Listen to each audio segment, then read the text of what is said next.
Good morning. I call to order the May meeting of the Board of Regents of the University of Minnesota.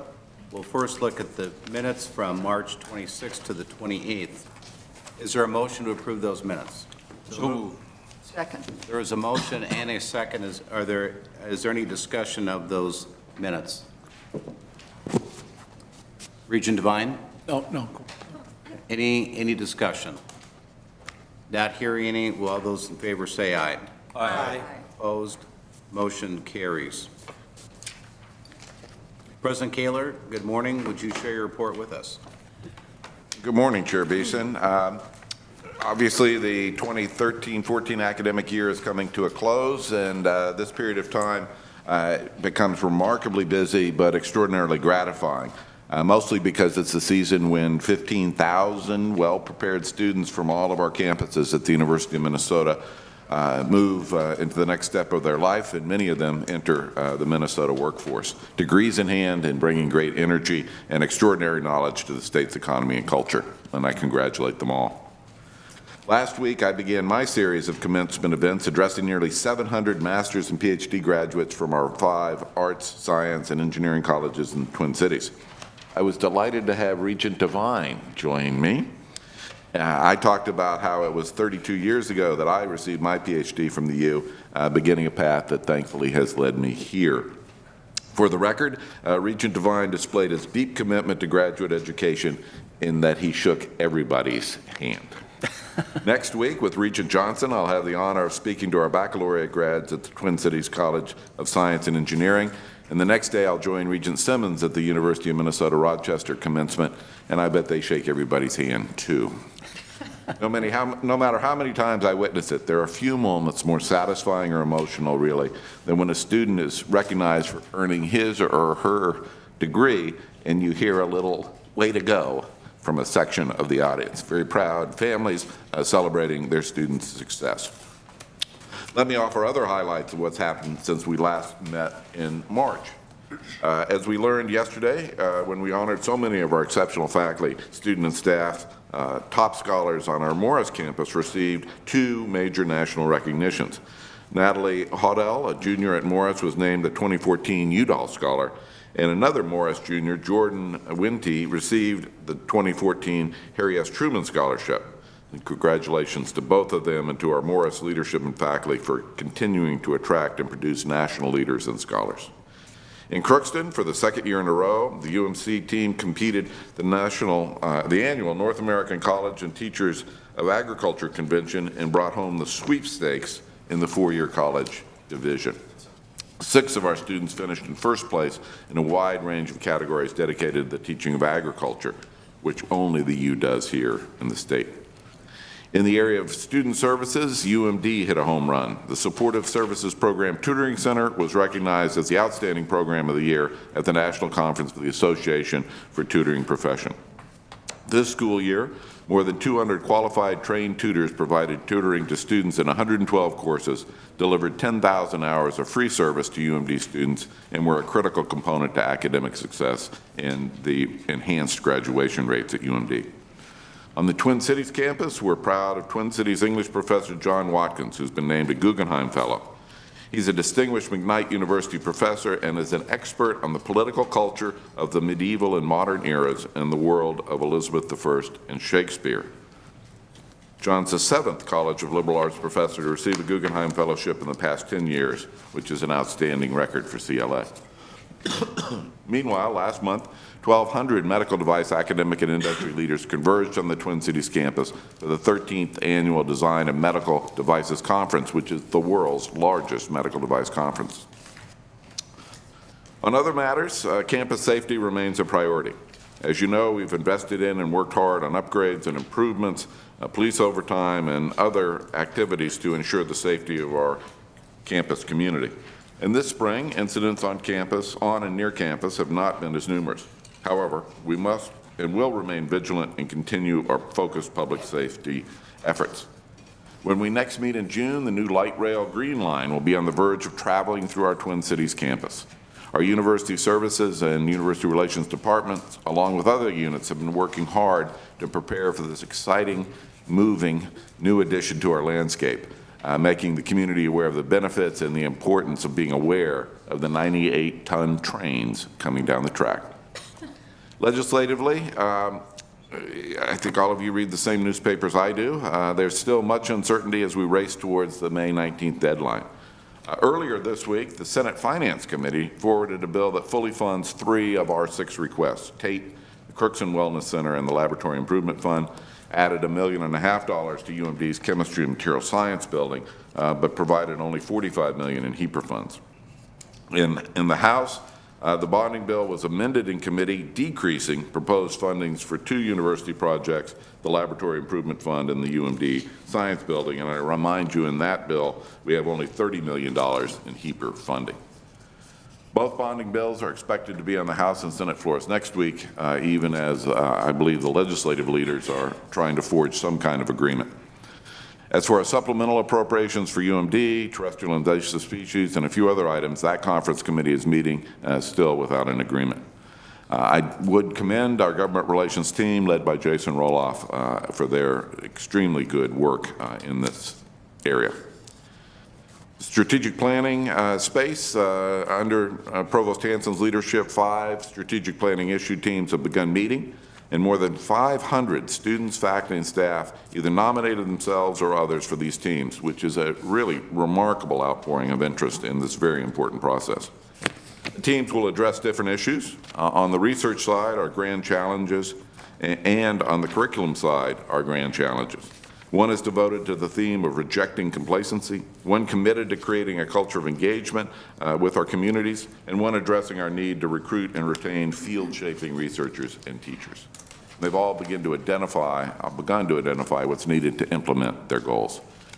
These discussions have been substantive, complex, and of course, lively.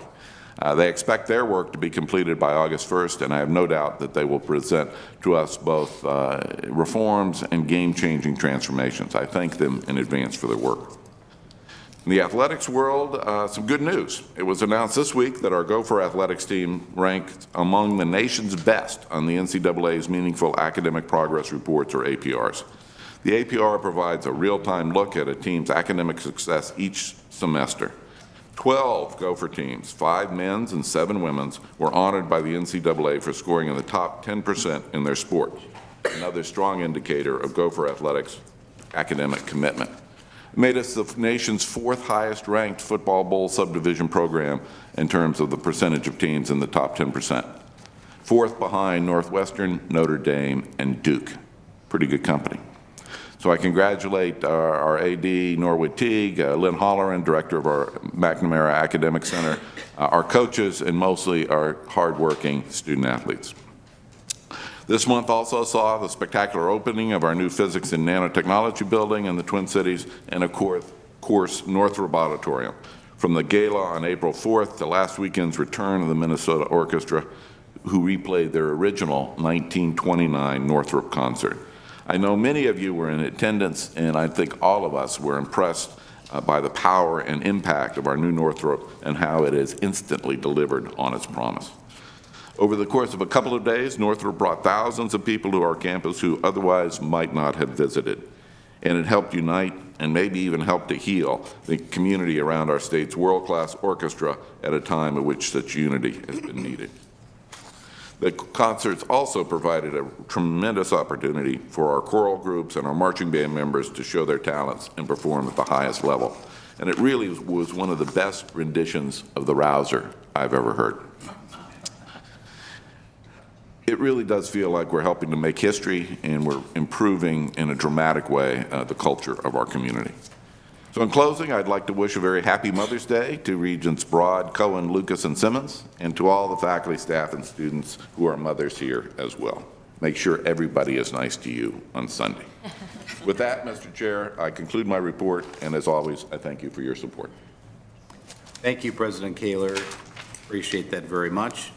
Since our last meeting in March, Regents have engaged in a number of activities throughout the university and throughout the state of Minnesota. Some highlights include the Distinguished Teaching Awards, an honorary degree presentation to Karen Millett, an alumni event for the University of Minnesota Duluth Department of Economics, the inauguration of Connie Gore's Southwest Minnesota State University, and the grand opening of the Physics and Nanotechnology Building, a structure that will further physics research in many new ways, offering state-of-the-art technology in a rapidly expanding industry. It's a building that will keep the university at the center of research, both in Minnesota and throughout the country. Regents also enjoyed a number of events at the spectacularly renewed Northrop Auditorium this last month, as President Kaler mentioned. From the reopening gala to the Condoleezza Rice lecture and the UMAA celebration with our own Garrison Keeler, certainly a series of memorable events. This past weekend, many of us enjoyed the university's symphony orchestra concert with Regis Emeriti.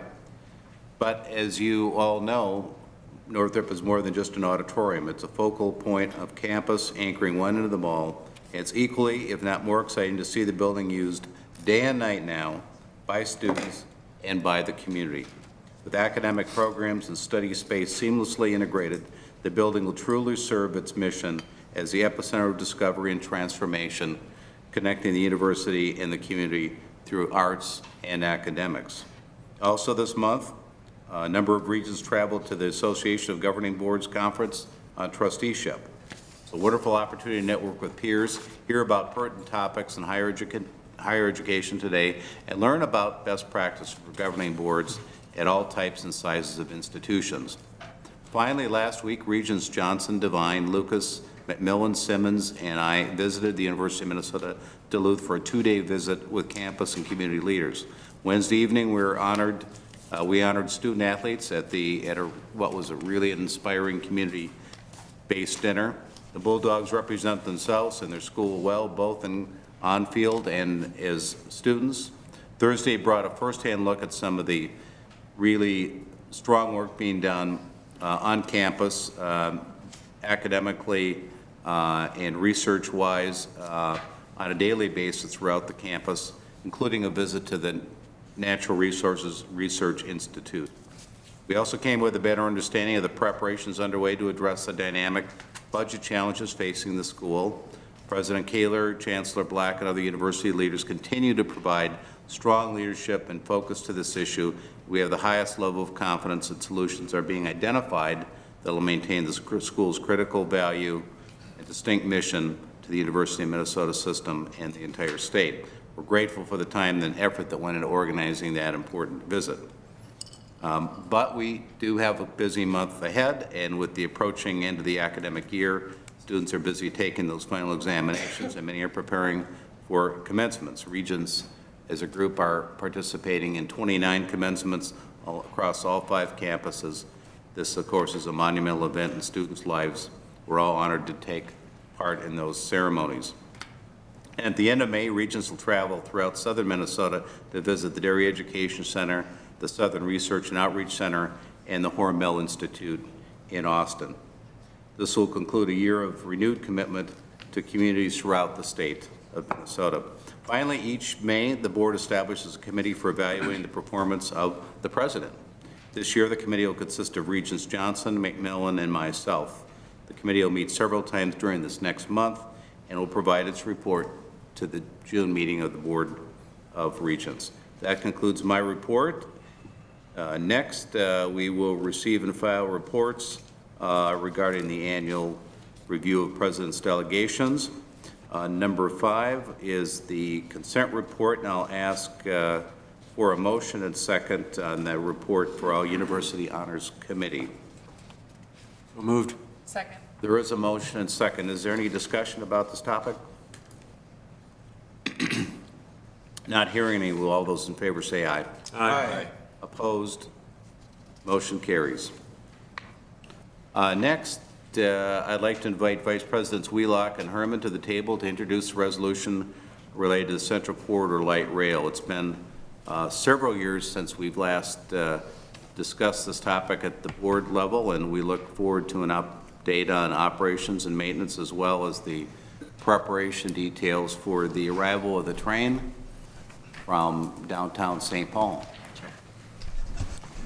Thank you, Good Mr. morning. Chair, members of the board.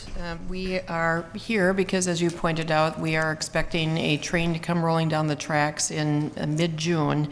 And there has been extensive work over a number of years to enable this to happen, and there are some adjustments to the already approved agreement between the University of Minnesota and the Metropolitan Council to enable that to happen. So we are here to present and ask for the approval of the board of those amendments to the existing agreement. But first, we'd like to do a review of the light rail project. As you know, in June of 2008, the board approved a resolution pursuing an at-grade option, and at the time reserved the right to approve all future agreements related to light rail. That agreement to proceed was approved in September of 2010, and there was very specific commitments made around the construction and operations of the light rail. And in 2010, the agreement did envision a subsequent operations and maintenance agreement. The light rail line, now called the Green Line, which will be operating between the two downtowns, is noted here, and a closer view of the route through the university campus is indicated here. There are 3 stations: the West Bank, the East Bank, and the Stadium Village station, and along the light rail line there are also provisions about where the buses, the vehicles, the bikes, and pedestrians will be routed. This gives you a more granular view of the time frame. This has obviously been a multi-year project, starting with the draft environmental impact statement in 2006, with the culmination of the planned revenue service beginning in June of 2014. In the last few years, it's really been deeply involved in the construction through the campus and along routes along the line. And in the fall and the winter months, or in the late summer and winter months, we were very busy working with our partner, the Metropolitan Council, to do the EMI and the vibration testing, which Vice President Herman will provide additional detail on in a few moments. We have been clearly guided by our desire to help create a strong, vital transit and multimodal transportation system here in the Twin Cities. It is of great benefit to the university community, while we have also prioritized safety and the functionality through the campus for research functions. We believe that the Central Corridor should realize development opportunities while also reducing impact to the urban environment. And the university's planning objectives is to optimize the transportation and accessibility, improve and enhance the campus functionality, safety, and aesthetics, strengthen the community neighborhoods, protect the research, and provide enforceable obligations. This has been the foundation of the work that we have been doing with the Metropolitan Council, both on the design of the line and the operations of the line, and some of the substance of the addendum that is before you today. The structure of the agreement will be familiar to the Regents, as this is the construct that was approved just a few years ago, and the O&M addendum follows this structure and amends the existing agreement as has been approved previously by the Board of Regents. That has been submitted to the Board of Regents, and it is available to the public in the Regents' office as well. To optimize the transportation system and improve accessibility, the parties have agreed to coordinate with Metro Transit all bus operations through this corridor. We obviously at the University of Minnesota operate our own bus system to support the circulation of our community through the campus. There are other bus lines, and we have all agreed that the Metro Transit bus operations should be the primary coordinating body. We agreed to meet as required, particularly around the transit and pedestrian zone that run right through the heart of our East Bank campus, and to coordinate efforts to ensure that it's an efficient, safe operation through that area. And we are working to reconfigure the existing bus routes to reduce the Washington Avenue traffic and make maximum use of the Green Line trains. As you know, there is a section of that corridor where the buses and the trains share the track, and so to promote the efficient operation and the timeliness of both the bus and the train operations, that will be required. And then we are working with the Metro Transit, and we have a separate fare zone for members of the university community, faculty, staff, and students to have access to the light rail line through the 3 stations that run through campus. That was important for us to conclude so that we could actually think about whether there would be opportunities to reduce the buses that we operate on Washington Avenue, and we are only able to do that because our university community will have access, at least during the academic year, to the 3 lines, the 3 stations on the line. Outside of that geography, you would have to pay a fare or have a U-Pass or a Metro Pass, but they would have unlimited access through the university area. Generally speaking, each party is responsible for all the O&M related to its streets and infrastructure. We've spent some time clarifying that in the agreement.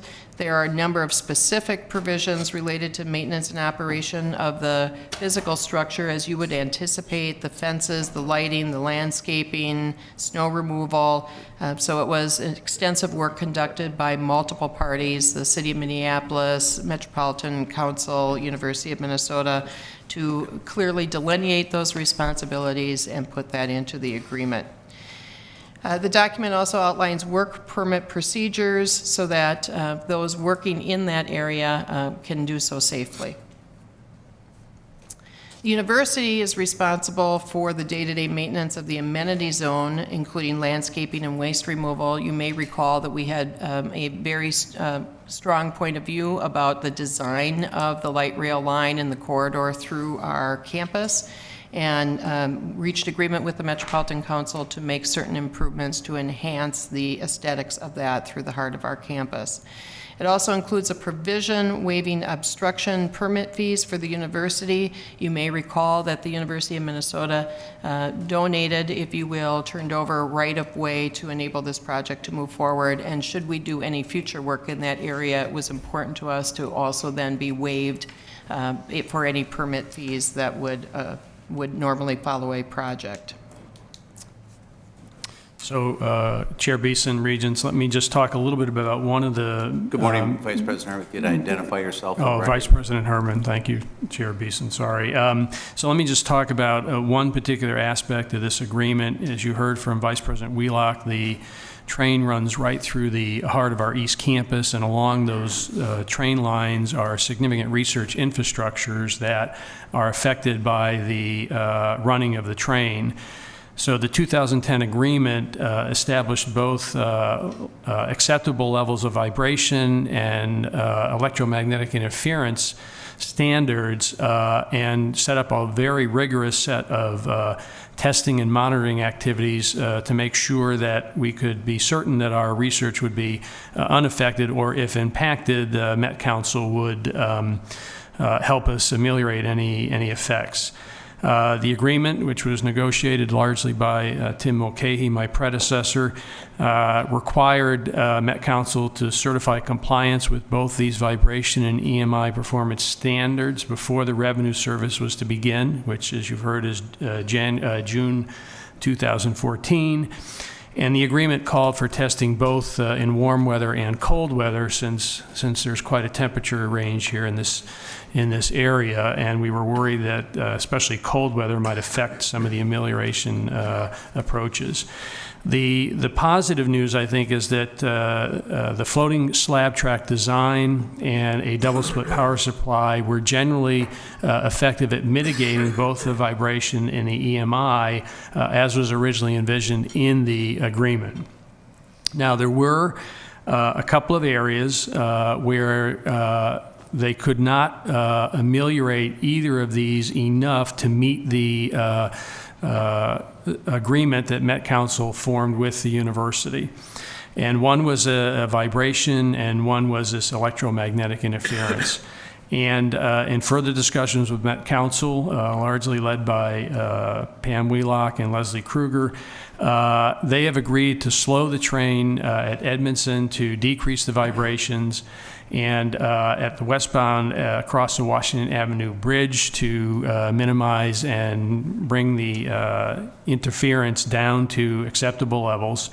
The overage of the exceedance was relatively small, so the university has agreed to a limited relaxation of the performance standards for Kolthoff Hall in both vibration and EMI and at Washington Walnut. I want to make it clear that we've done this in consultation with our scientists and with our faculty to make sure that they were in agreement with this and make sure that any equipment they had, not only currently there, but that they were thinking about placing there in the future, would not be negatively impacted. And in the amendment we're proposing, we're agreeing to do this for a 1-year trial period to give us a chance to test this. And then if things are not working well, we have the ability to return to the original performance standards if our research is negatively impacted. So in terms of how we're going forward, we are going to be doing recurring testing for both vibration and EMI issues. We'll do this quarterly during the first year train service and twice in subsequent years.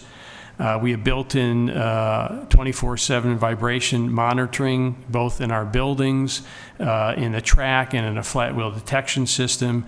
And we will be installing speed detection and data collection systems at 4 locations in this area at Met Council's expense. So, Mr. Chair, we are here today, and at the recommendation of the President, would ask for the action of the full board to approve the amendments necessary to the existing agreement to enable this work to proceed. Thank you, Vice Presidents Wheelock and Herman. We will open this up for discussion. I'll take the liberty of the Chair's liberty, ask Vice President Wheelock a question. I travel back and forth University Avenue every day between work and campus. My sense is that the line has slowed down automobile traffic because of the signals and the increased activity level on the avenue. But I am concerned about the north-south, the wait time that cars have to make going north and south throughout the system. This may be a question for Met Council. And here locally, right outside the building, those signals appear to be slow. Is that under work at this point? Mr. Chair, you are correct. One of the challenges that was experienced on the Hiawatha line is I think it took about a year to get the signal timing down so it had some logical flow for other traffic, whether it was pedestrian or vehicular.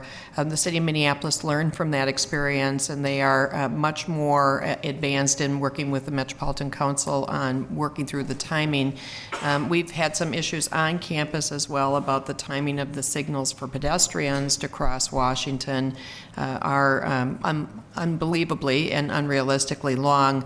The Met Council actually has just recently installed a new controller that will enable them to improve the signal timing, and so we have been working with them for some time to adjust that. They are making progress on that. We believe there's a little more work to go, and the signal timing will follow from the flow once it is up for service for revenue, and I expect will take some time to fine tune. Open for questions. Regent Frobenius. Thank you, Chair Beeson. Vice President Wheelock, our second objective talks about enhancing campus safety, among other points. And is there anything that has come up during this process that's included in the addendum that are safety issues, particularly for pedestrians and bicyclists? Are you satisfied we've made all accommodations we can to this issue? And are there any been late developments, in fact, that are impacted in the addendum? Mr. Chair, Regent Frobenius, thank you. There are provisions in the agreement. One of the most significant is the requirement that through the heart of campus, in that section where we had the dashed lines, if I could just get back to that, we have restricted the buses to move onto the track and to leave a lane available for bicyclists and emergency vehicles. The University of Minnesota asserted in the negotiation of the agreement back in 2010 that that lane was too narrow given the volume of bicyclists coming through that area to accommodate both buses and bicyclists. And we reached agreement for a trial period of 3 years to restrict that to bicycles and emergency vehicles only. We have some better signage to do because frankly, there is also a stray car or delivery vehicle that uses that, so we need to improve the signage to make that more transparent about who is able to use that area. But that was one of the most significant amendments to the plan in order to improve the safety, not only for bicyclists, but for pedestrians, so that the bicyclists could have a dedicated area and move off of the sidewalks. We have some significant interests about education. We will be working very closely with our colleagues within the institution, so as we have a new class of students that come every fall who may not be familiar with light rail operations, that we make sure that we do some education and training and monitoring. We will be increasing the staffing, both for Metropolitan Transit and our own UMPD, around enforcement, around the access to that geography. And frankly, we've talked internally about whether some additional measures would be required, but I am appreciative that we will start operation for revenue during the summer months when we don't have such a dense community population, and that will give us a period of time to observe that operation and interaction with both vehicles, pedestrians, bicyclists, and determine whether some additional steps are necessary before our campus becomes more crowded again in the fall. So it is, there are some significant steps that have been taken already, and we are watching closely and determining what other adjustments are necessary, and you will see improved signage. Thank you very much. Regent Allen. I raised the question, and I think I got a satisfactory answer about the question of whether or not even a minimal and temporary reduction of the standards agreed to by our scientists might put us behind the 8 ball a little bit if some of their future scientific work required a return to the original standards. And I understand that question has been discussed, and the staff are satisfied that everyone's in agreement on that. So I think it's an important point, but I think we're in agreement on it. Mr. Chair, Regent Allen, that's correct. As Vice President Herman indicated, we've met with the dean and some of the department heads, and the faculty, or the researchers most directed by this, have been involved. We will. That's for the benefit of a 1-year trial period. We'll get more data. We'll actually be able to see during the operations in those labs what issues might arise, and have the chance to revisit that as necessary as we move forward. So we will be back most likely in a year's time with an update and a report. Regent Simmons. Thank you, Chair Beeson. Vice President, I have 2 questions regarding the agreement over mitigation. One is, does our mitigation agreement cover non-train traffic crossing the tracks? Maybe you want to answer that first. Mr. Chair, Regent Simmons, the performance standards were set with an understanding of what the ambient level was, and in certain circumstances, there was an exceedance of the standards just from the ambient conditions. The difference, though, is that is more limited to usually daytime operations. It's either, traffic on the avenue or it's foot traffic in the building. So for researchers, they have a better ability to control for that than they do through the hours of operation that actually recently were extended by Metro Transit for the light rail. And Regent Simmons. Thank you, Chair Basin. I asked that because I think when we looked at the mitigation agreements, we were really thinking about the effect of the train, the heavy, big train going along the tracks, and weren't thinking about the fact that there are now tracks for other vehicles, trucks and cars to cross that cause vibration. That's why I wanted to make sure. And my second question is about the duration of our mitigation agreement. Is it forever?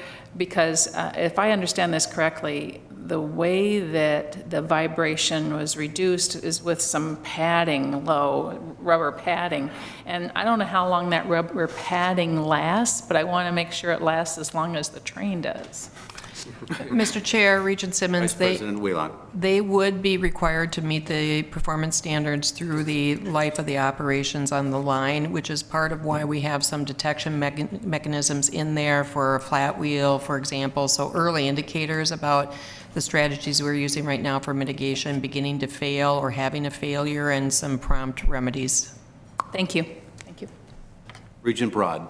Thank you, Mr. Chairman. And Vice President Wheelock, I'm wondering about funding for the the police increase that you were talking about, and whether it's been really defined with the transit police.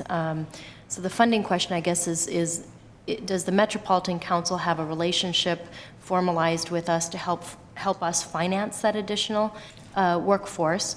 And if not, how are they layering in the transit police that they currently have crossing the lines as well? Mr. Chair, Regent Broad, the primary responsibility for the law enforcement on the line and along the line is the Metro Transit Police. And what we are envisioning is during the fall of the year, when we have the community coming back to campus and a new population who isn't familiar with light rail, and particularly, for example, during Welcome Week, that we may need to increase our staffing as well. But we are, I am not envisioning that we will permanently have staff there. It's really more education and behavioral change that we need for a limited period of times. I don't believe that you can enforce your way through this safety issue, that rather there needs to be adequate signage. It needs to visibly support your safety goals, and that's what we're going to continue to improve, and we believe that's the more important and reliable measure. Thank you, Regent Johnson. Thank you, Mr. Chair. Vice President Wheelock, back to one of our favorite subjects that we discussed in facilities yesterday, envisioning 50,000 people coming to a Gopher football game, a Viking game, 25,000 cars, the new light rail. I'm thinking about 8, 10 cars, railroad cars backed up, people trying to get to the game, out of the game. I'm thinking of you. Thank you. Can you say something about that subject? Mr. Chair, Regent Johnson, and for members of the Facilities Committee, we did review yesterday some of the traffic management around our major events. And for those of you that were there, you may remember that we had estimated clear times by various exit routes. We are routing the traffic now. As you egress some of those areas, we are routing the traffic to try to be mindful of the interaction with the train. There are a couple of spots, particularly around 2221 and that end of the stadium, that will be more challenging for ingress and egress. And we are also actually intending to close part of that street, just given the volume of pedestrians that will occur there. But elsewhere, we are actually mindful of the train route and the disruption that will cause for street crossing, and are moving the traffic away from that conflict point as part of the egress strategy. Thank you very much. Other comments from the board? When this project was approved, it was the largest public works project in the history of the state of Minnesota, and the amount of time that's gone in to its funding and its planning and its operational side is probably unmatched, and the time that this staff of this university has incurred over the last 6 years is it's almost beyond quantification. So I'd like to thank our staff, including those here today, for their work. There will be surprises as the trains start running, and we expect that you'll be in communication with us and the university community on those issues. It will happen. I think it makes sense to ask you we'll put a marker on for you to come back in September. The train will have been running 2.5 months. Students will have been back on campus for a bit, and we'll ask for an update at that point. Anything else on this topic? Thanks very much. Oh, and we do have a motion in front of us then that memorializes the proposed agreement. Is there a motion for that? I would so move. Regent Devine has moved. Regent Omari has seconded the motion. Any further discussion on the motion? Would those in favor say aye? Aye. Aye. Opposed, same. Motion carries. Thank you. Thank you very much. Next, Vice President Wheelock, you're in the right seat. and Vice President Fitzenreuter. Good morning. Morning, Mr. Chair. We've got the topic of a capital budget in front of us. Thank you, Mr. Chair. We are here today for a review of the proposed annual capital budget. We will be back at the June meeting asking for your approval with some modifications in between. The annual capital budget, as you recall, is essentially year one of a 6-year capital plan, and we will be back to the board in the fall of this year with an update to the 6-year capital plan. But in the meantime, year one is really the individual projects that are intended to move forward during this next fiscal year. These are projects that are over $500,000 that require the approval of the board with completed pre-design and fully funded. So approved projects then move into design and/or construction. The capital budget information that is included here for review includes the full value, so all of the projects that we requested funding from the state of Minnesota as part of our capital budget request to the state are included at their full requested value, and we will update that document when we come back in June for any changes that would be necessary in reflection of the actual approved capital budget by the state of Minnesota.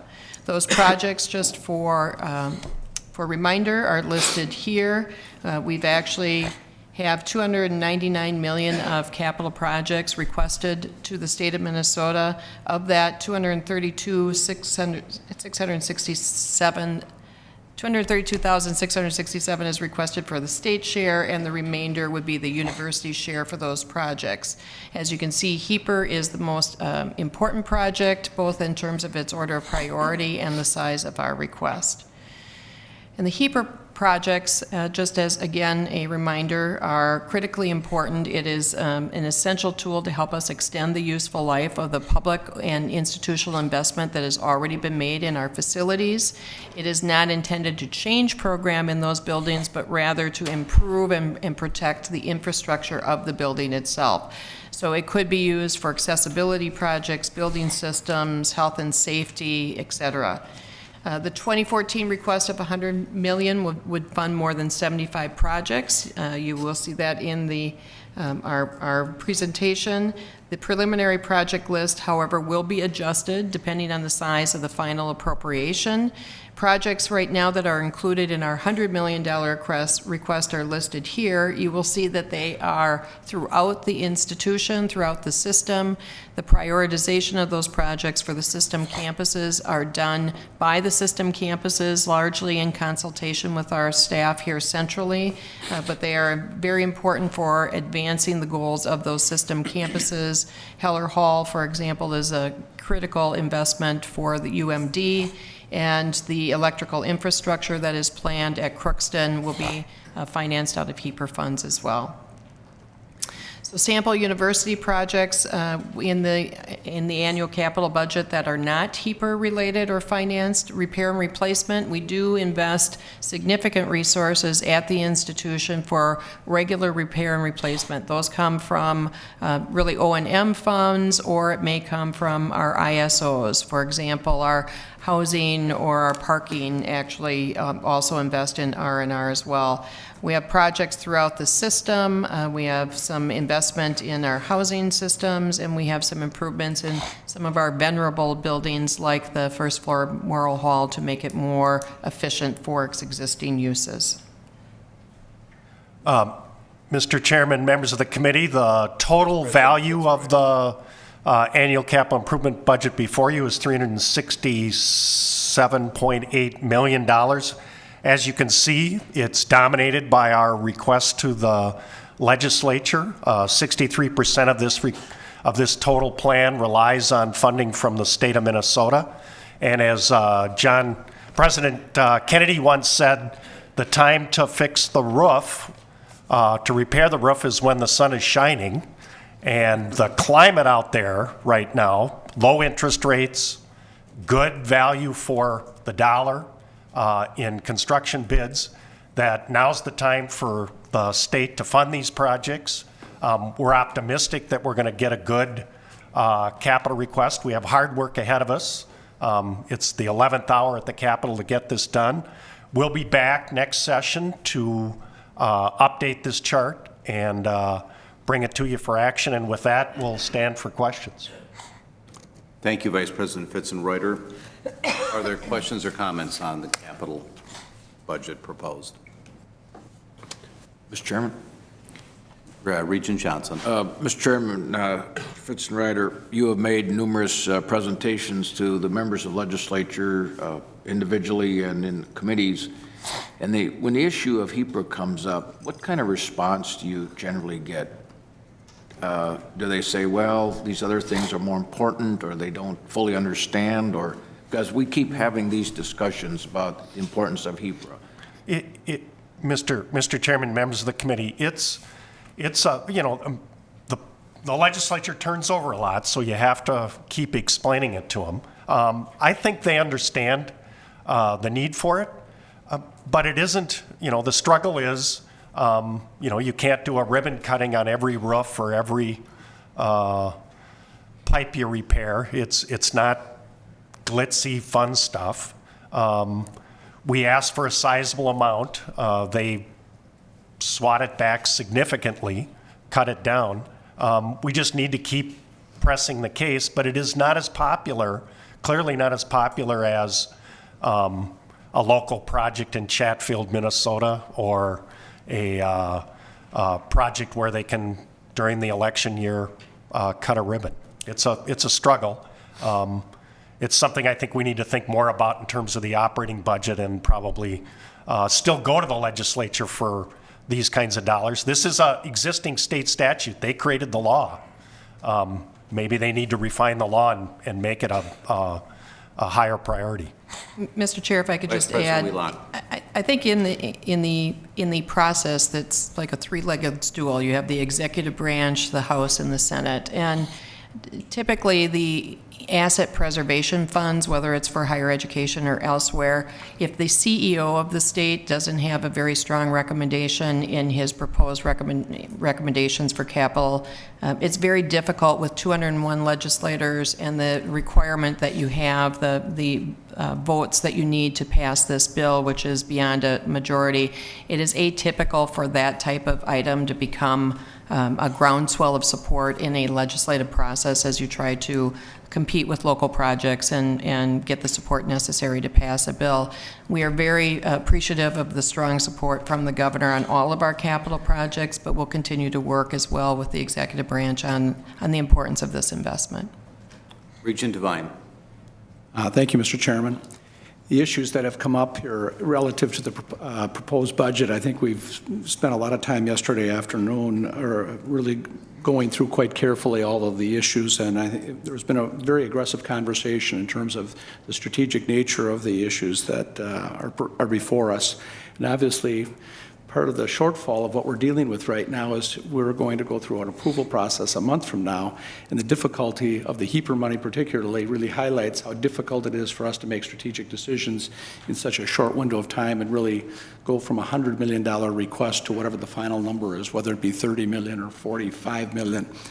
But I think what's happened here is the dialogue has opened up here, I think, for us intellectually to really look at the process of HEPA and see if we should be looking at it in a more thorough way. And my question is there anything else that we should be really considering to maybe open that dialogue going forward, where we can take this, where we can be much more strategic in terms of what we're doing right now with HEPA, and it also obviously impacts MNSCU at the same time.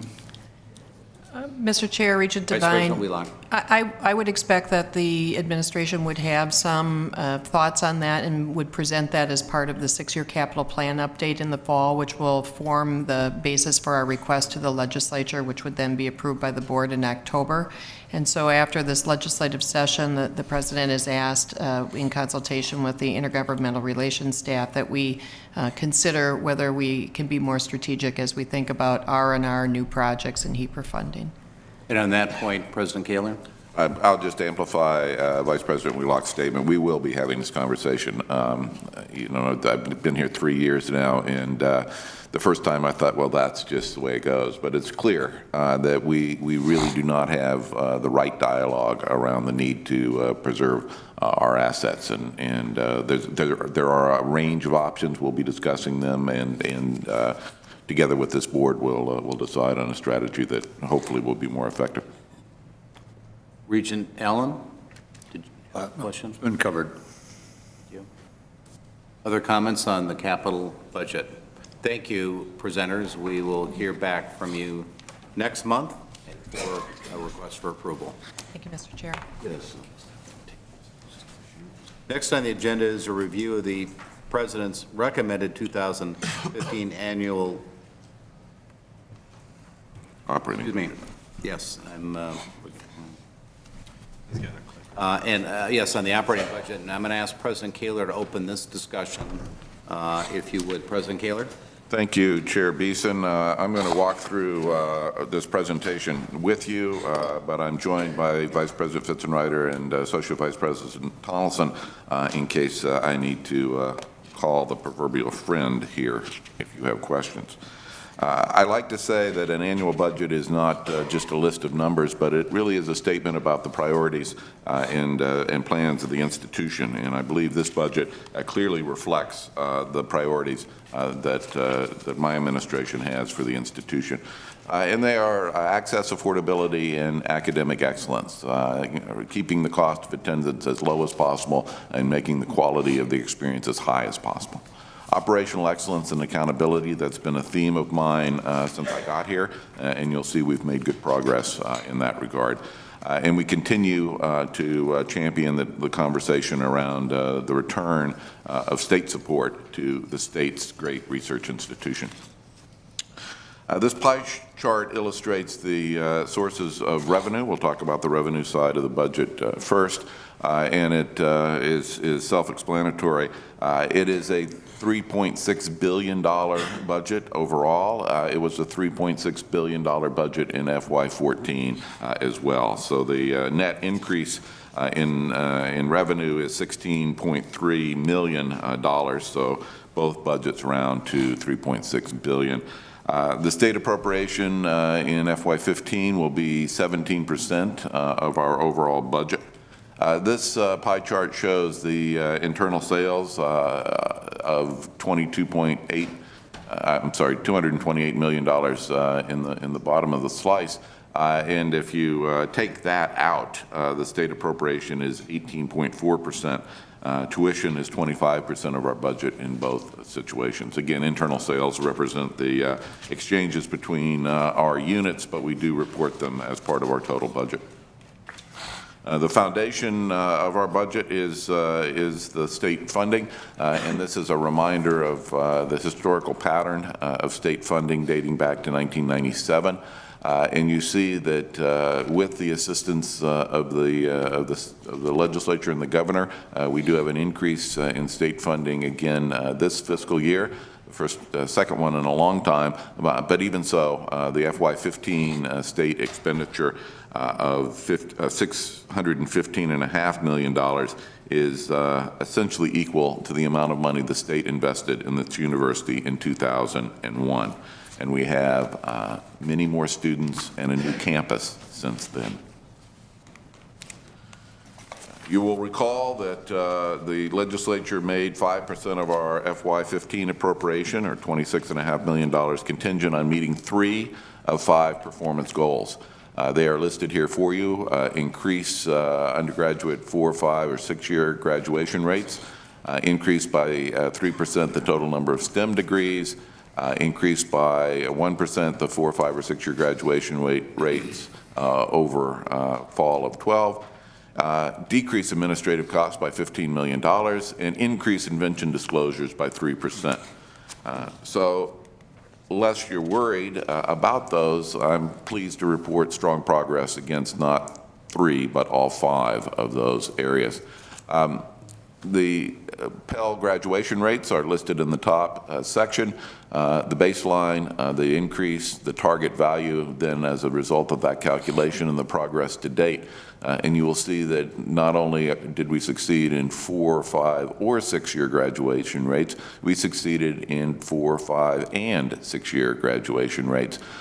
We mark these as on track because, of course, we don't have the final graduation statistics yet for another few weeks, but I believe it's clear that unless we degraduate some of our people, we will meet those marks. Similarly, the increase in STEM degrees, almost 100 above the target value. Increase of the system-wide undergraduate graduation rates, again, 4, 5, and 6-year rates are above. Administrative costs, we have so far identified $15.6 million, a number above the $15 million target, so that's complete. Intervention disclosures, we are 14 ahead of the pace in 2013.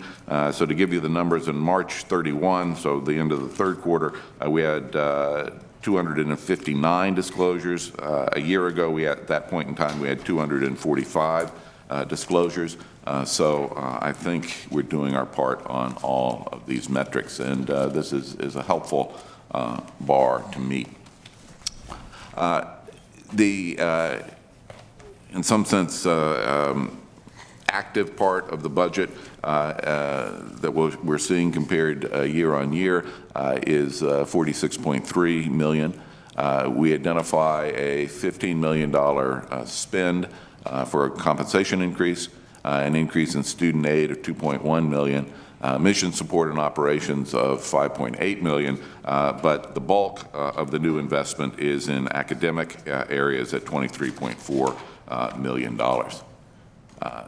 The revenue that allows that incremental spending is shown here.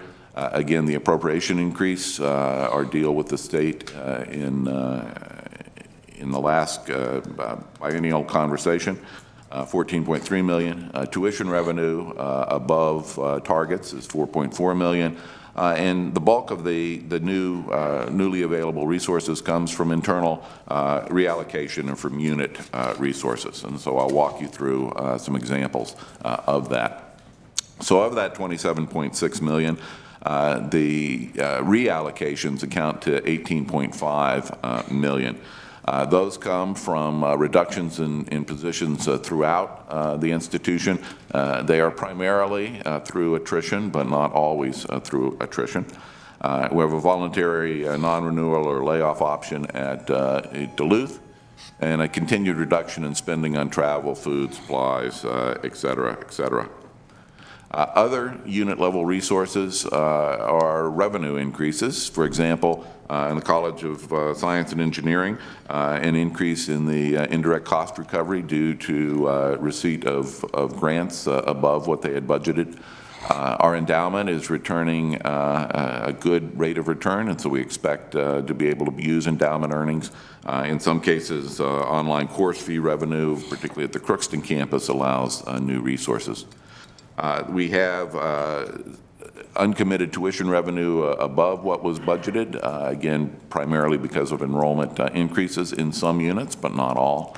And non-recurring resources, revenues that carry forward from one year into the next.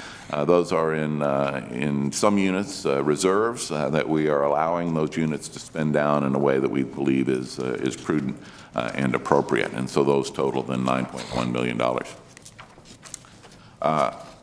You should be interested in our operational excellence advances.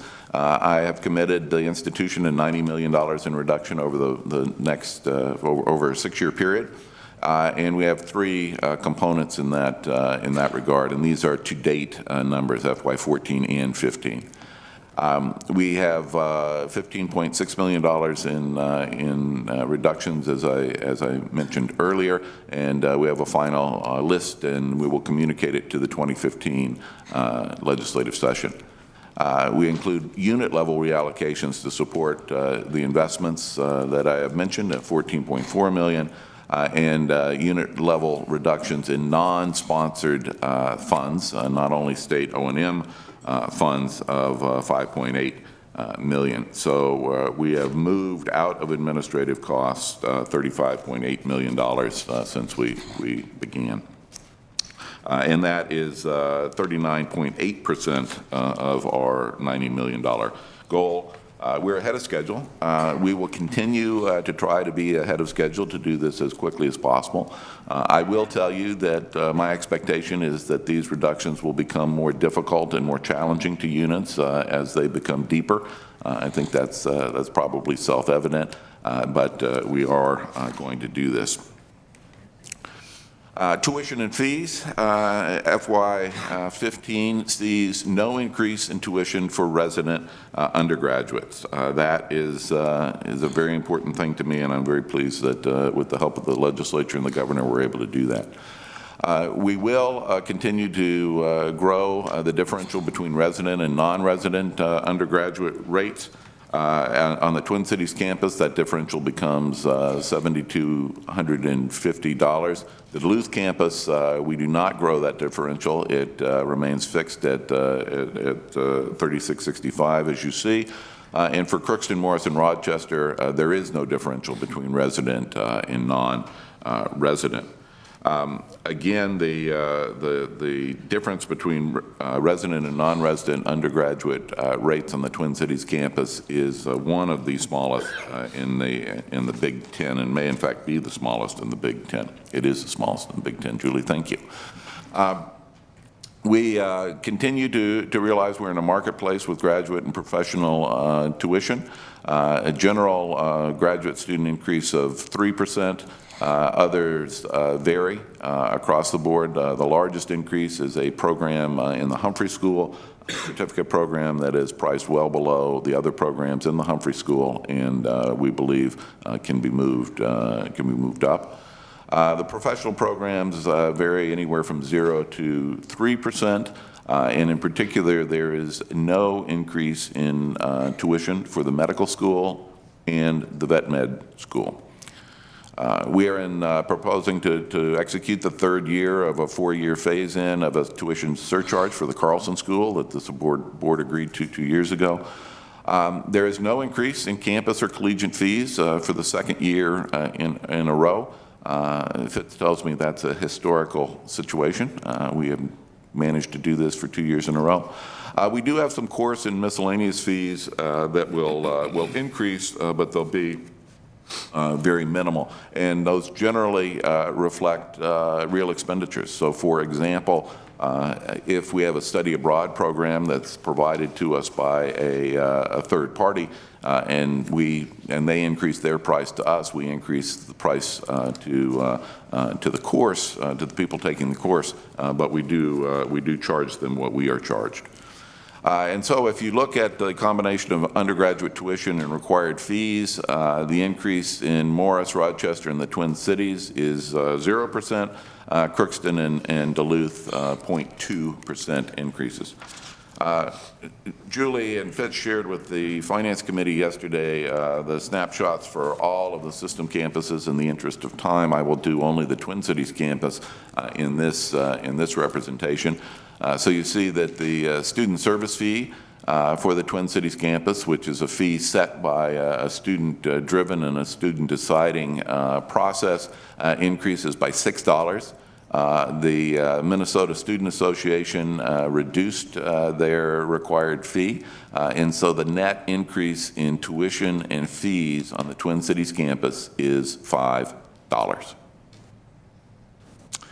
Room and board increases $242. That is driven primarily by debt service on the 7th Avenue housing, and on the food side by compensation increases for our food service workers. And again, I stress that while we strongly encourage first-year students to live on campus, there's no requirement for upper division students to live on campus. So if $242 increase is not acceptable, off-campus housing may be a wiser choice for you. But the total cost of room and board, that's not the total cost of attendance. It does not include books and other travel expenditures, is an increase of $247 or 1.1% increase. In terms of room and board, 2 points. One is that some campuses, we have the opportunity to lease dormitory space, and those leases increase. This is a third party that drives it. Rents generally do go up year to year. And the overall, and I apologize for the optics of this, But it's important to realize that even with this increase, the Twin Cities campus is the 13th cheapest room and board out of 14 schools in the Big Ten. Northwestern is at $14,237. That's the highest number. Michigan State is number 12 on that list, and they are $600 more than us. Number 14 on that list is Wisconsin at $85.46, which is $8 lower than us. And I will tell you that we did have a conversation about reducing our room and board rate by $9 so that we could actually be the cheapest in the Big Ten, but they wouldn't let me do that. More good news for students in this regard comes from the Pell Grants, the Minnesota State Grant, and the U-Promise program. For our most needy students, the federal Pell Grant will increase by $85 for most recipients, and the increase is a maximum of $57.30. The Minnesota State Grant program, the proposal now being considered at the state would increase the average award for our students by approximately $280. Many of our students would receive increases between $400 and $500 based on financial need. We increased the U-Promise awards by 14% in FY13. We keep that program fully funded with awards ranging between $570 and $4,000 based on financial need. And I remind you that program goes all the way up to families earning $100,000 or more. There are various examples I could give you about individual impact, but I'll do just one. This illustrates the situation for our most needy, financially needy students. If your family is unable to contribute $0 to our students' education, this shows the combination of resources available from Pell, State Grant, and U-Promise awards. And as you see, the cost of tuition is shown by the bar. The $5 increase from 14 to 15 brings us to $13,560, but our most needy students in a combination of those three areas would receive $14,960 in financial aid. That excess above tuition is, of course, applicable then to the cost of living or books or other costs of our attendance. And I will note that in FY12, the total of aid for our most needy students was about 2% more than tuition and fees. If you approve this budget next year, it will be 10.3% more than tuition and fees. As we look forward, I'll return to an earlier slide which talks about the trends in state funding. We're grateful to the governor and the legislature, as I've said many times, but we do remain $93 million below the state support that we received in 2008. And if you account for inflation, the fiscal 08 level of $709 million adjusted by the Consumer Price Index would equal $790 million today, which is $175 million of buying power below what the state appropriated for us. We are $175 million below. So as we continue our conversation and development of the biennial budget for 16 and 17, we will certainly keep those numbers in mind. So with that, Mr. Chair, my colleagues and I are open for your questions or comments. Thank you, President Kaler. Colleagues, will open up the discussion on the 2015 operating budget. Regent Simmons. Thank you. I'd ask that we draw our attention to slide 8 in this presentation. It's 177 in the docket material. I want to make a point. I'm not making a recommendation or a suggestion, but I want to use this slide to make a point. And it's about HEAPR. Because right now we take HEAPR forward as a capital expense so that we can have bonding for it. It's a really good idea. If instead we said, well, stuff's fallen down, we're going to have to take care of it out of operations. Or if we depreciated our buildings and made that part of our ongoing budget operational costs, imagine what it would do to our need for revenue. Imagine what it would do to our need to find more tuition dollars or more state dollars, and I don't know where we'd get the other revenue dollars. So I just use it to make a point, and it may help make the case. Thank you. Thank you, Regent Simmons, for that. Regent Devine. Thank you, Chairman. I'd like to congratulate the administration on really what I think is another good budget this year, particularly focusing on the issues that we framed out here previously and that previous boards have done to really contain and control the costs of going to school here at the University of Minnesota and on all 5 campuses. You know, the continued discussion of what we're doing with the tuition freeze and the continuation of it in this budget, and then going forward, the downward pressure to kind of try to level that out, I think is greatly appreciated by many of the students that I've spoken with here, particularly this last year, and parents that I've seen at the various events that I've attended. I think that the targeting, the work that you've done on targeting the $90 million and the delivery of that ahead of schedule is also very symbolic to the people, the students, and the legislature that we really are focused on what we're talking about trying to do to control the costs that we need to do.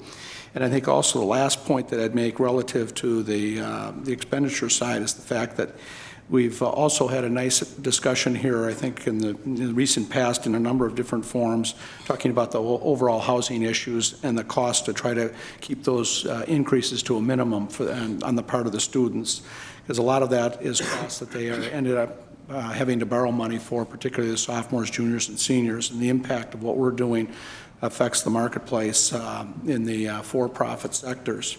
And finally, the last point, much what Patty just said, the revenue increase side of what we're going to have to continue to deal with going forward to hold our costs so that we leave the monies that we're saving for internal reinvestment at the state level is going to be, should be a focus really of aggressive discussion here with legislators and the tours and the work and the sharing of what we're doing here on campus. I think that the educational process is ongoing with legislators, and I think that we certainly, I think in part, enlightened them with some of the tours and some of the advanced work that we did prior to the session, and I would very much encourage the administration and university relations to continue that work going forward. Thank you, Regent Devine. Any other discussion points on the budget? Regent Cohen, I believe. Thank you, Chair Beeson. Well, thank you to President Kaler and the team, Fitz, and everyone who came up with this budget. There are a couple things that particularly strike me that, for me, are very important. One of them is on slide 7, I believe, when we talk about delivering on the budget priorities. I was really glad to see that over 50% of that $46.3 million is going to academic investments, because I feel that keeping the excellence of this university uppermost in our minds is really a crucial endeavor. And so I applaud that.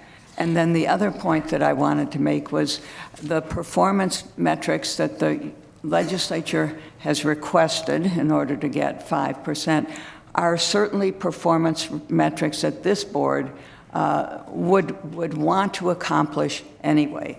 So that I think it's important that we recognize that we are doing some things in order to get this 5%, but that they are things that would really be important for this board, whether or not the legislature suggested them. Regent Omari. Thank you, Chair Beeson. President Kaler, administration, I think this is a sound budget. Appreciate the hard work. I would actually say that the compensation increase is probably academic investment as well. And I know there's some folks that I interact with who are happy about that. So that's good to see. Student aid, I think we're all probably concerned about graduate education and professional education and increases there.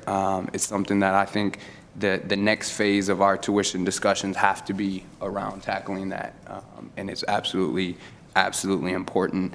The piece about the housing, I know we're trying to keep that down, and we know that students who are living on campus end up with a better experience. We heard about student experience yesterday in facilities, and so the goal around that needs to remain, how can we have the most people in dorms at the lowest cost? And so finding a way to do that with a model is important.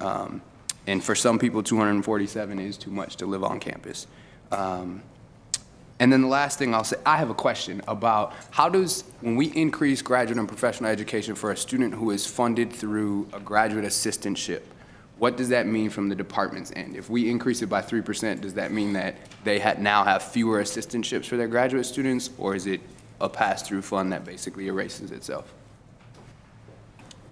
President Kaler? Let me, the particular answer to your question, I will refer to my colleagues, because while I think I know the answer, they certainly do.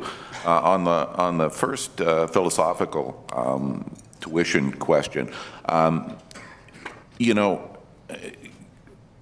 maintaining an affordable education, as you well know, is critically important to me. And it's a process. So first we were able to get state investment that let us control the Minnesota resident undergraduate tuition. Politically, that was a good conversation. We need to bend the curve on graduate education, but it takes a while to get the budget aligned in ways that allow us to do that. This year's progress is to freeze medical and vet med, two highest cost graduate or professional programs. And in terms of what happens to the graduate tuition internally, I think you'll be somewhat comforted by that answer. It is an increase, but many of our students are on tuition fellowships or scholarships. So the specifics, please, Fitz or Julie. Associate Vice President Tonneson.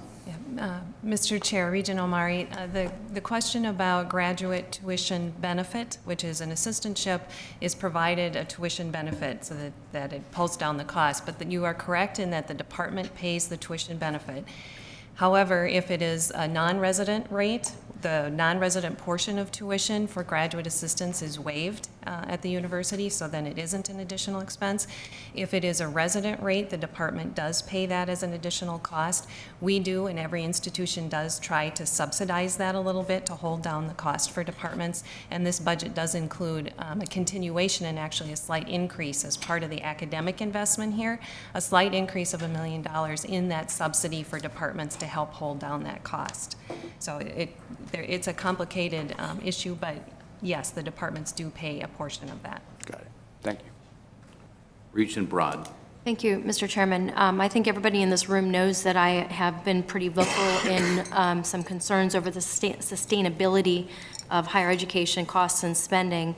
But, Mr. President, I think this budget does a great job attacking a number of things that I think we've all been concerned about along the way, such as the sustainability of the market around higher education for the graduate side, and whether those increases that have been seen in the past are even possible going forward. And I think you've done a good job recognizing that new market reality.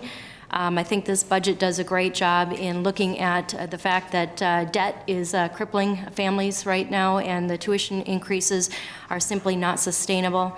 I think this budget does a great job looking at ourselves in the mirror and reallocating and really having those tough conversations, and I'm absolutely confident that you will continue banging away on seeing those, where we can do things better, and if we aren't doing it excellent, where we maybe shouldn't be doing it. I think that's fantastic, and I'm also looking forward to a longer look. Budgets are moments in time. And I think what I'm overly interested in is trying to figure out how we engage in an innovative strategy here in Minnesota that can help change transform higher education funding broadly. We have a market in higher education that is changing very quickly. And I think we do things very well here in Minnesota, and I want to see us lead in that regard. So whether they're new tuition strategies or new investment strategies or new partnerships that we've created with our state, I'm looking forward to the 6-year budget strategy that we'll be talking about in the next month. While at this moment in time this budget looks pretty dang good, I'm interested in how we set ourselves up for success in the future. Thank you, Regent Broad. Regent Fabians. Thank you, Chair Beeson. A couple of comment areas. First, in terms of the overall budget, I actually agree with Regent Broad's statements that I'm pretty comfortable with this budget. I think we have, basically, this is a budget that we're fulfilling a lot of commitments we've made in the past year. We're continuing our bargain with the state to keep the tuition freeze for undergraduates. We're continuing our commitment to make some further reduction in administrative costs. The apprehension I have is we're also where we are with sort of the graduate and professional side. We've taken some steps with that, and I do think this discussion will be a major part of what the next year's budget after this one's going to do and how that plays out in a 6-year plan. I want to loop back for a moment to Regent Simmons' comment earlier about sort of HEPA in relationship to other sources of funding. And I'm just going to carry another example. Go over to slide 3 of the presentation. It's 172 if you're doing it the other way. You look at the 2 right-hand columns, tuition and state support. And then you think about our HEPA expenditure as on what we'd like to do on an average basis. And I just picked the number $75 million out of the year. We're asking for 100. So far, the Senate has seen the highest number of 50. If you took that $75 million, you provided it to the 2 categories of tuition and state support on an ongoing basis, you'd be talking about a 5% increase in the state support and a 5% tuition increase. I'm not so sure that that's impossible to negotiate. Now, I don't particularly get excited about the part of my little summary that says a 10% increase in tuition could build it all into our budget. I'd like the state to continue to be involved. In fact, I'd like the state to take the whole 10% of that. But it's just, we're trying to talk through ways of changing the debate. I wanted to sort of give you that visual example of how it might come together. And it's just a different way to think about it. And maybe the discussion about funding HEPA versus putting it back in tuition fees might also create another discussion. So anyway, enough said. President Kaler? Chair Beeson, Regent Frobenius, businesses carry a depreciation expense on their balance sheet, and we don't. And this is a conversation again that we need to have. Going hat in hand for HEPA, as we discussed earlier, seems to not be wildly successful, to say the least. So there are other options. Other comments? Regent McMillan. Thank you, Chair Beeson. I was going to save this for my committee report later, but I think it's appropriate now. We, of course, dove into the budget in considerably greater detail, and I just want to recognize the quality of the work by Vice President Fitzenreuter and Vice President Tonneson and their entire team, because they portray and deliver and describe a budget of enormous complexity, depth, and challenge, and did a great job with the committee yesterday, and I think that's reflected in the quality of the conversation here today. And then a challenge to all of us. We also tackled tuition policy at some length yesterday. How do we combine demographics, brands at each campus and each school, and then the competitive challenges we face. And I'm sure the academic and student affairs committees chopped through that some. We had a committee of the whole meeting once this year. I don't know what the right way to do this is, but I want to be sure we don't get piecemeal in how we do it. So I think it's kind of more a challenge to ourselves and to you, Chair Beeson, and you, President Kaler, to help us understand what you need and how we can best help as we go forward, because we don't want to get this too parceled out into committees and challenge the administration. What does the board really want? What does it need? What do you need? So how do we help? Any other comments this morning? Well, there have been, all these have been thoughtful comments, and while we're looking to approve a budget next month for fiscal year 15, I'm pleased that the conversation emphasis has been on long-range planning. We will be informed by a long-range financial projection next month.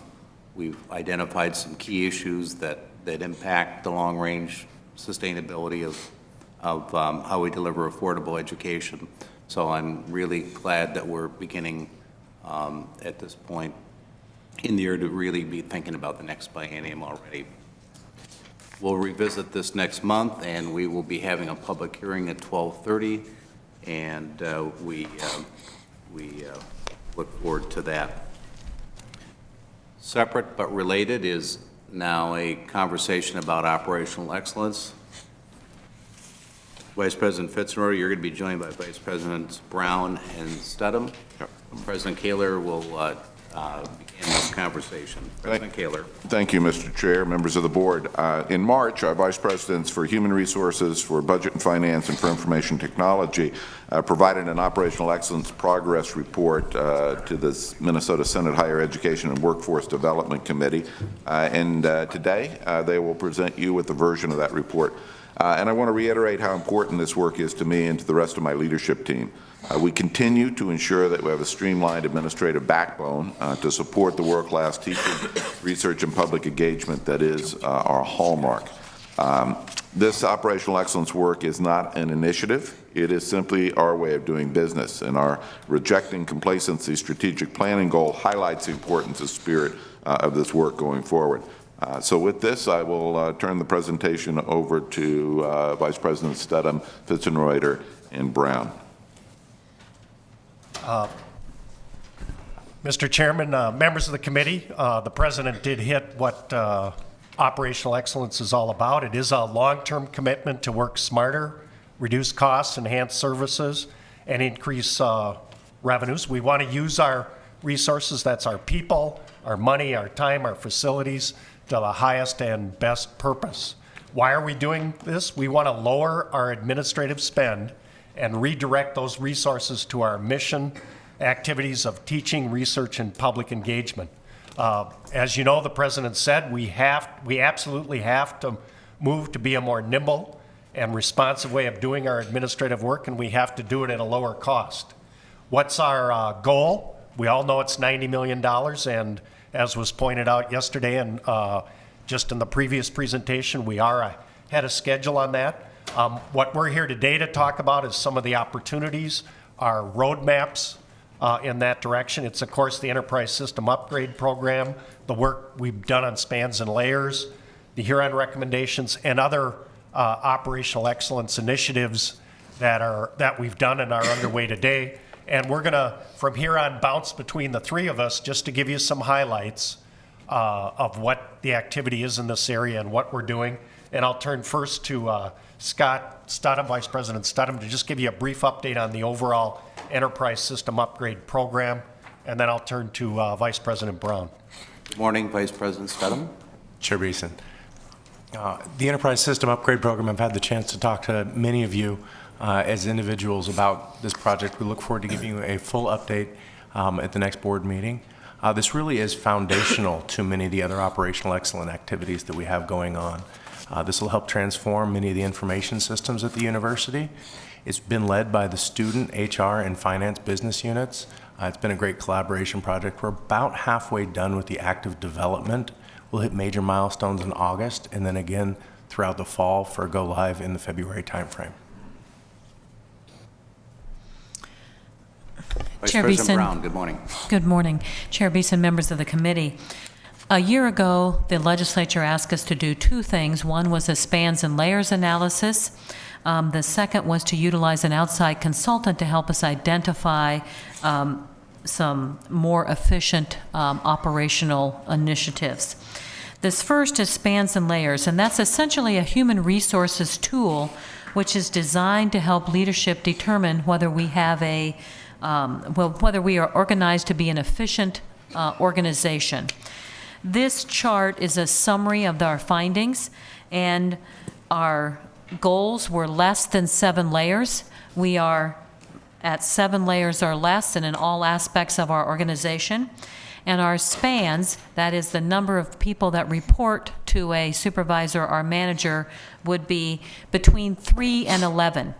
The chart here at the top shows 7, 6, 5, 4, 3, 2. That's the number of layers.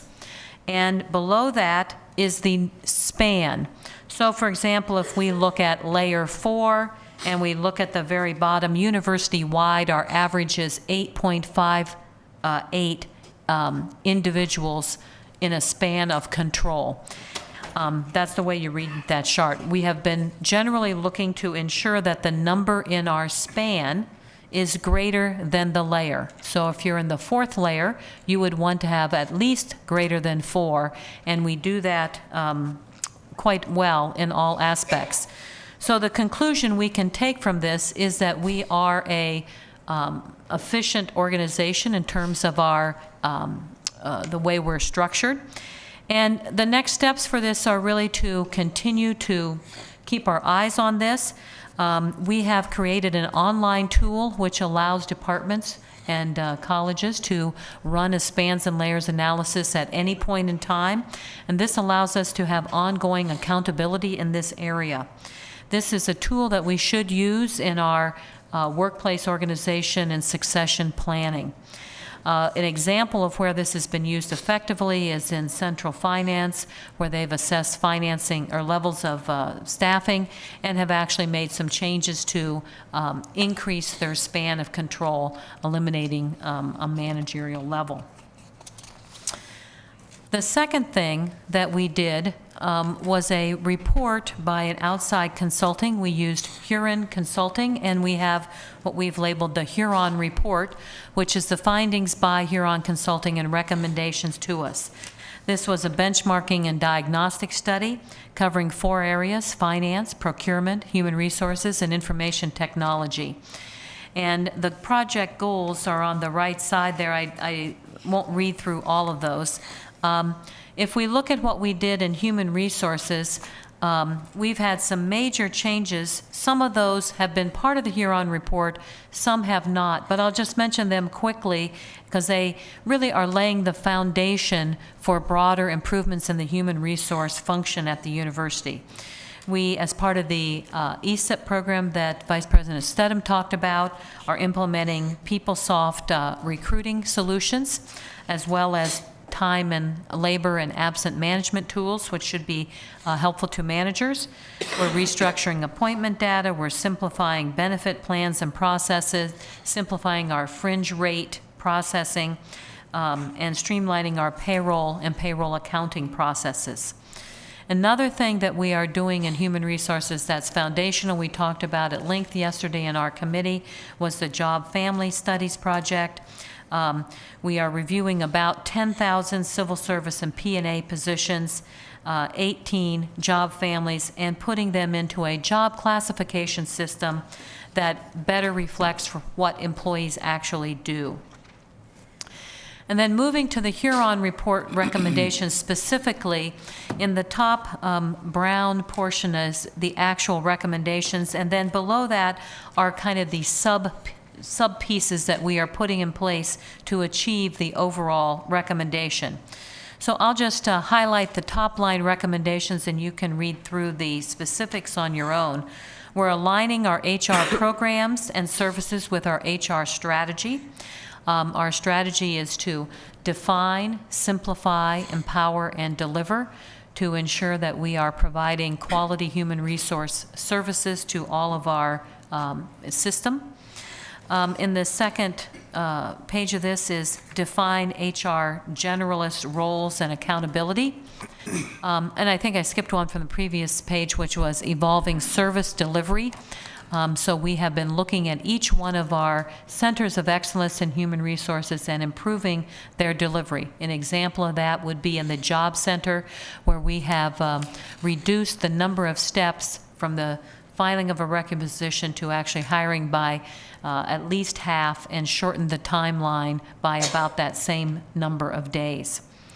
The HR generalist roles and accountability are really at the core of HR, making sure that everybody throughout the system has someone with HR knowledge that they can go to have questions answered.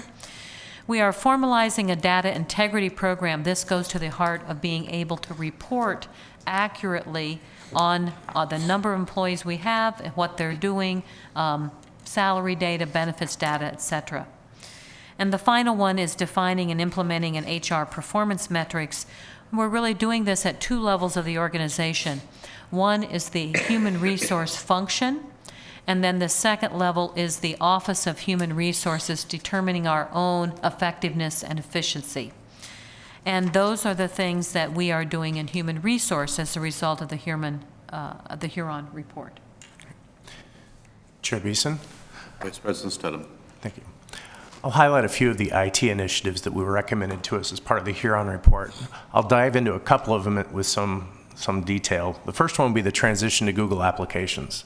So Gopher Mail was something that the University of Minnesota wrote and created. It's actually one of the largest email infrastructures on the planet. It provides email to over 100,000 people. We started transitioning to Google, and one of the things we couldn't get into Google was the healthcare component. September of last year, Google entered into a BAA with us, which has legally allowed us to start moving our healthcare information into Gmail in a safe and secure way. Okay? We started doing that around January. We're over 50% of the way done. We look to be done late summer, at which time we'll be able to finally decommission all of the Gopher Mail servers.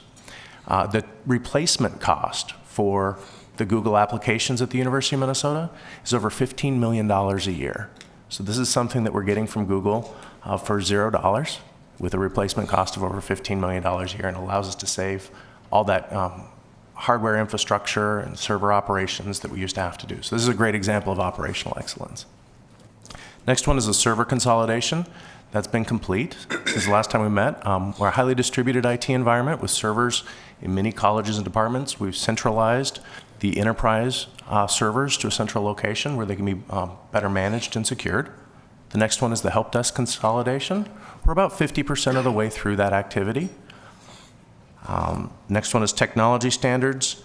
I'm going to skip down to framework for security. That's one of the most important ones to me personally, and this is actually transforming our information security posture from a good operational security structure. We have an excellent operational security structure to more of a tailored, graded approach where we focus our resources on the truly high and critical systems at the university and secure those with a lot more rigor. The next page, just going to touch on one on this slide, which is the creation of a mechanism to evaluate IT investments. So at the last Facilities and Operations Subcommittee, we talked about the IT capital planning process, which we've kicked off here at the university. We also have had a great partnership with the purchasing organization to help have a consistent review of any IT purchases. Thank you. Thank you. Chair Beeson, members of the committee, the Huron report identified a variety of activities in the finance and procurement realm, and one of those, of course, was enhancing governance of distributed finance. Ever since I came to the university back in 1992, we've had a monthly, for example, meeting of all of the finance folks and the units at the university. It's been a very informal, but we've been doing it for more than 2 decades. We are going to actually formalize that and get a more documented relationship and a set of roles and accountabilities between Central and those units. We're going to finalize a dotted line relationship and a document this summer. We're a little behind right now on managing by metrics. We have that targeted for next summer, principally because we're heavily involved in the ESUP project, but we have these on the list to move forward. In the procurement area, I'd like to just highlight one in particular that we completed in December, and that was the new SciQuest system, a new management module for purchasing, electronic purchasing at the university. We now call it UMarket. And in this particular example of what we've done, we've literally doubled the number of electronic invoices. You can now go, it's just like an Amazon process. You can go online, the purchasing folks that are authorized to do this, go online, create a little shopping cart, buy, and it is all electronically completed. We are in fact moving in the direction of now centrally receiving all those products at a central operation, because one of our next step is an interest because of all the congestion on campus of getting all of the vehicles, all those UPS trucks, all the deliveries, trying to get them more centralized, coordinated, and get the traffic away from the campus. Long term, we've got some other finance and procurement initiatives that we're going to be working on. Again, many of these are going to come onto the priority setting and onto the radar, hopefully after we go live in February of 2015 with ESUP. One of the other recommendations in the Huron report was to move to a shared services model. This is a way of organizing the delivery of administrative services into a unique service-oriented entity or unit whose sole mission is to provide services that are efficient, high quality, reliable, and they do that within a college or across a college or a support unit or a vice presidential unit. The benefits of this approach is that it creates a critical mass of activity. Service teams can develop a deeper understanding. There's better staffing backup for these functions. There's cross-training, and frankly, it can be a more interesting job for an individual. But this shared service concept is not new to the university. We have been doing these activities where we see opportunities. An example here is in the medical school in pediatrics and OBGYN. They have an administrative cluster. In fact, the medical school went, I believe, to 8 administrative centers where they handle high volume.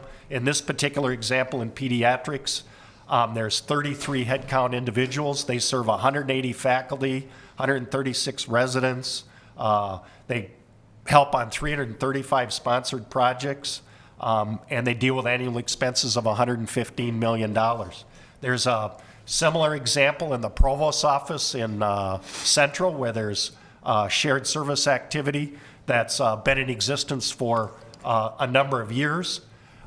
In another area of shared service, CLA, Auditor Klatt just did an audit of the West Bank Shared Service Center in CLA, and I can report back to you that that was a very positive audit. So we are moving in this direction. We continue to move in this direction. It's not really a new concept to the University of Minnesota. Other operational excellence initiatives that have been underway the past 2 years include auditing our health benefit activities. We are presently reviewing compliance roles and responsibilities. We did a big fringe simplification that's actually implemented in this budget. Units, when they go to determine where to charge an individual's fringe benefit, there were actually 87 different types of fringe benefits, and we have shrunk those down to really 6 fringe benefit categories. Going to make all of that work much simpler, but that savings, of course, gets marbled throughout the institution. Difficult to capture how much monetary savings, but it is going to simplify the lives of faculty and staff who have to take care of how we charge fringe benefits. We've put in a new scholarship tracking system that will make departments in the university do a much better job matching scholarship funds with those individuals who are eligible to receive them. We've done a risk recalibration effort. Scott mentioned server consolidation, help desk. There's been a lot of activity in this area, much of which you probably don't see day to day, but we're not taking the pedal off, or our foot off the pedal. This operational excellence group meets weekly on Tuesday with the president, and we're driving change as fast as we possibly can. And with that, Mr. Chairman and members will stand for questions. Thank you, presenters. Questions for the vice presidents? Regent Simmons. First, congratulations and thank you so much for this leadership and accomplishment. Are you finding that people become enthusiastic about trying to move forward on some of the things that you're changing? That they get excited about being able to share resources, improve our utilization of resources, outperform themselves? Mr. Chairman, Vice members of the President committee, I'll cite the enterprise upgrade project, and we'll be back, as Scott mentioned, to report on that in June. But the level of user engagement in the enterprise upgrade project has been, I think, phenomenal. There are thousands of folks engaged, and that is the change management, the level of change that's going to happen when that system goes live, particularly in the HR and student world, is going to be phenomenal. And the engagement is terrific. Thank you. Our people, of course, when your job changes, things change. But I have to say, unlike when we implemented. We didn't do a very good job in change management when we put in the financial system.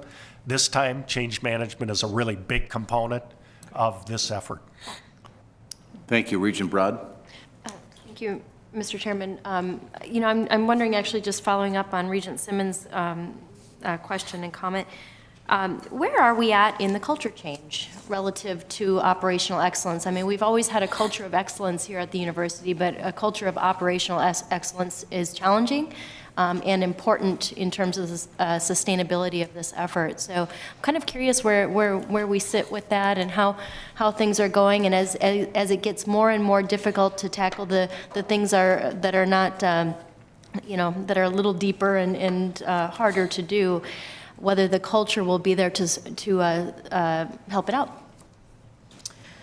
Vice President Brown. Chair Beeson, Regent Broad, and members of the committee, one of the things that we think is our role in human resources is to help with culture, leadership, and talent management. And so in the culture front, one of the things that we have done is the employee engagement survey, which has been very revealing. We've learned a lot about our culture. We've learned a lot about how engaged our employees are, and has met with great enthusiasm and acceptance at the local level. People have really embraced it.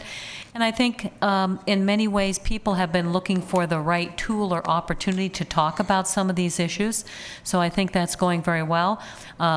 Just by something you should take pride in, that program actually won a regional award as being an outstanding practice, so we're very pleased with that.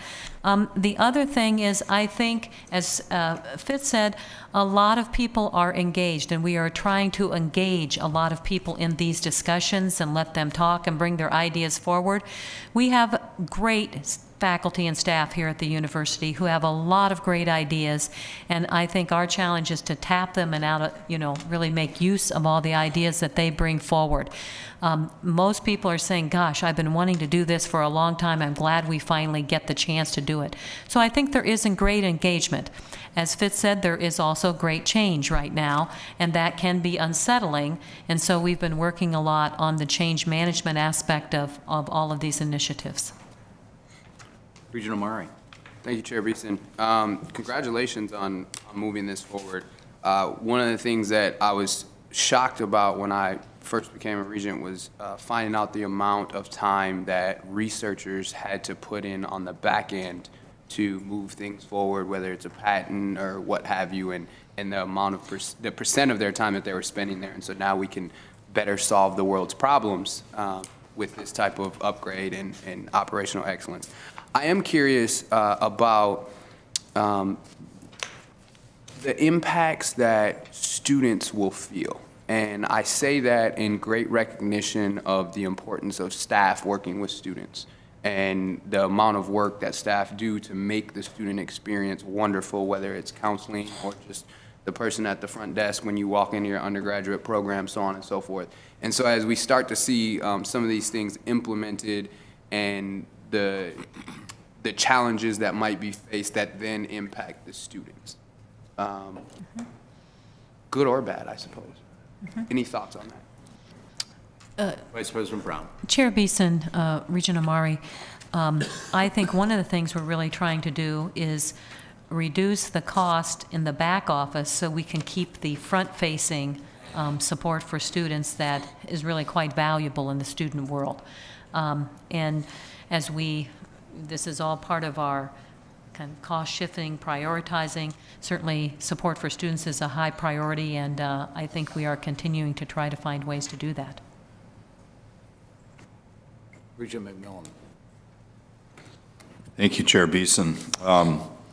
Picking up on Regent Broad's question about culture and acceptance of change in culture, take the Job Family Project, which you, of course, briefed the Faculty and Staff Affairs yesterday on.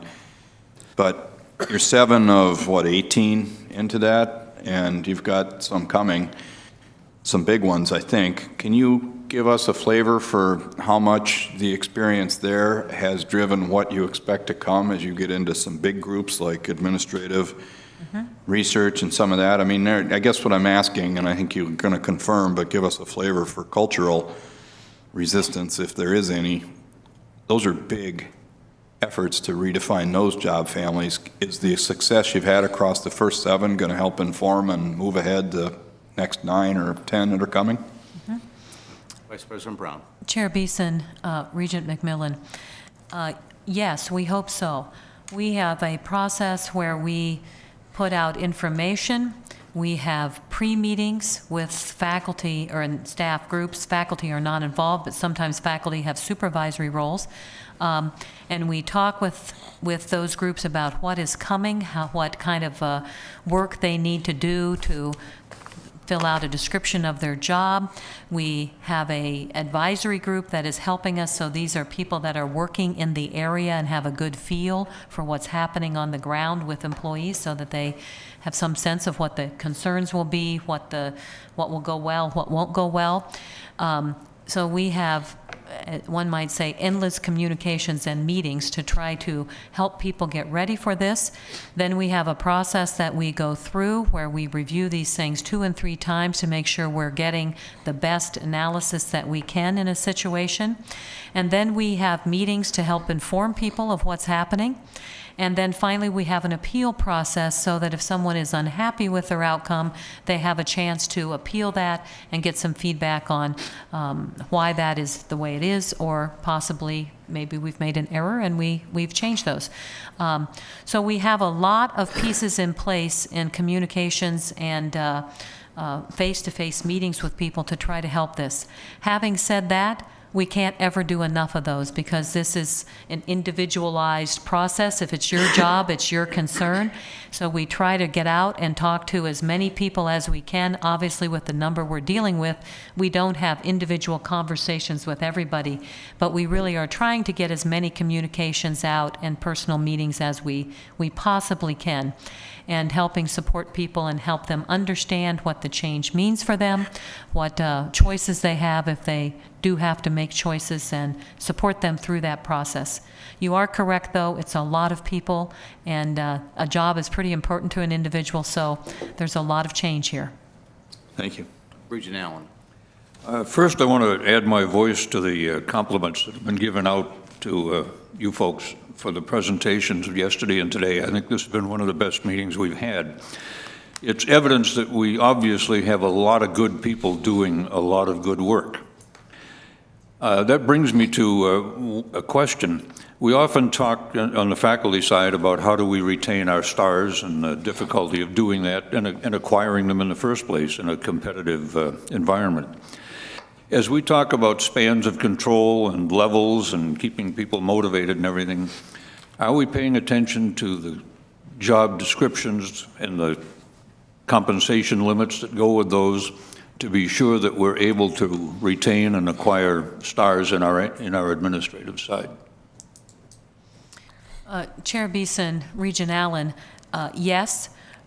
In the P&A, civil service, and labor, we constantly are doing market analysis, and that's a large part of our job family work, is to do market analysis and set salary ranges that are market competitive, broad enough to give latitude to managers to help them do what they need to do to retain and hire quality people. And in the faculty side, we are also doing market surveys on a regular basis. There's quite a bit more latitude there, as obviously you're trying to recruit some field shapers. You really need to have latitude to do what is necessary to bring them, and oftentimes their research teams, to the university. So we are trying to do everything we can to support that and trying to give the deans and vice presidents and local leaders the tools that they need to actually recruit and retain quality talent. Thank you. Just the reason I ask it is it's always been my observation that a slightly larger number of people poorly compensated will do less quality and less quantity of work than a slightly smaller group well taken care of. Mm-hmm. And there may be savings in the midst of that fundamental idea if it's correct. Mm-hmm. Thank you, Regent Allen. I would agree with that. Regent Devine. Thank you, Chairman Beeson. I also echo the comments that have made and the progress that we've made, and obviously I'm interested in the continued progress that we continue to go through here, going down the road here on the implementation of the other aspects that remain. One of the things that was talked about that we started out on was the discussion that worked on the office space and the 29 million feet and where could we have those cost savings. And I know question to you, maybe Vice President Brown, would be how are we coming on the office space rearrangements that is also having the trickle-down effect of saving money as we go through this culture change that we're talking about here right now. Vice President Brown. Chair Beeson, Regent Devine, while I'm not responsible for managing the 29,000 feet of space, million. The culture change. Yeah, million. It's a good thing I'm not in charge of it, apparently. We did volunteer in our office to do a pilot for what we've called Work Plus, which is alternative workspace. And we'd invite you all to stop by any time and visit us in the first floor of Donhow. That was a building that was Cube City. You would walk in, literally hit a cube right in front of you, and you couldn't see beyond that, and you'd try to go find the next maze hole to get around to the person you were looking to on the floor. We took out all of the cubes. It is now an open seating space. We have employees who have responsibilities at their desk much of the day, and they do have an assigned space, but it is a very low space so that you can see completely across the floor. We have now the benefit of all the windows on that floor, a lot of natural light, and we put in new LED lights that have a 30-year lifespan, as well as sound deadening acoustical tile. So it's really a very quiet space despite being very open. We have spaces that allow our consultants to come and go, and they are often out meeting on campus, but when they come in, there's enough desk for everybody to have a place to sit, although not the same one every day. And then we have a lot of open meeting spaces as our staff is often working together and talking about different issues and bringing others in to meet with them and so forth. So we've utilized a much more open seating plan that allows for us to get about a third more people in that space rather than having cubes. It has allowed the Office of Human Resource to reduce its footprint on campus by about 30% because we formerly had offices in about 5 different buildings. We now are just in 2 buildings, the W. Bob building and Donhow.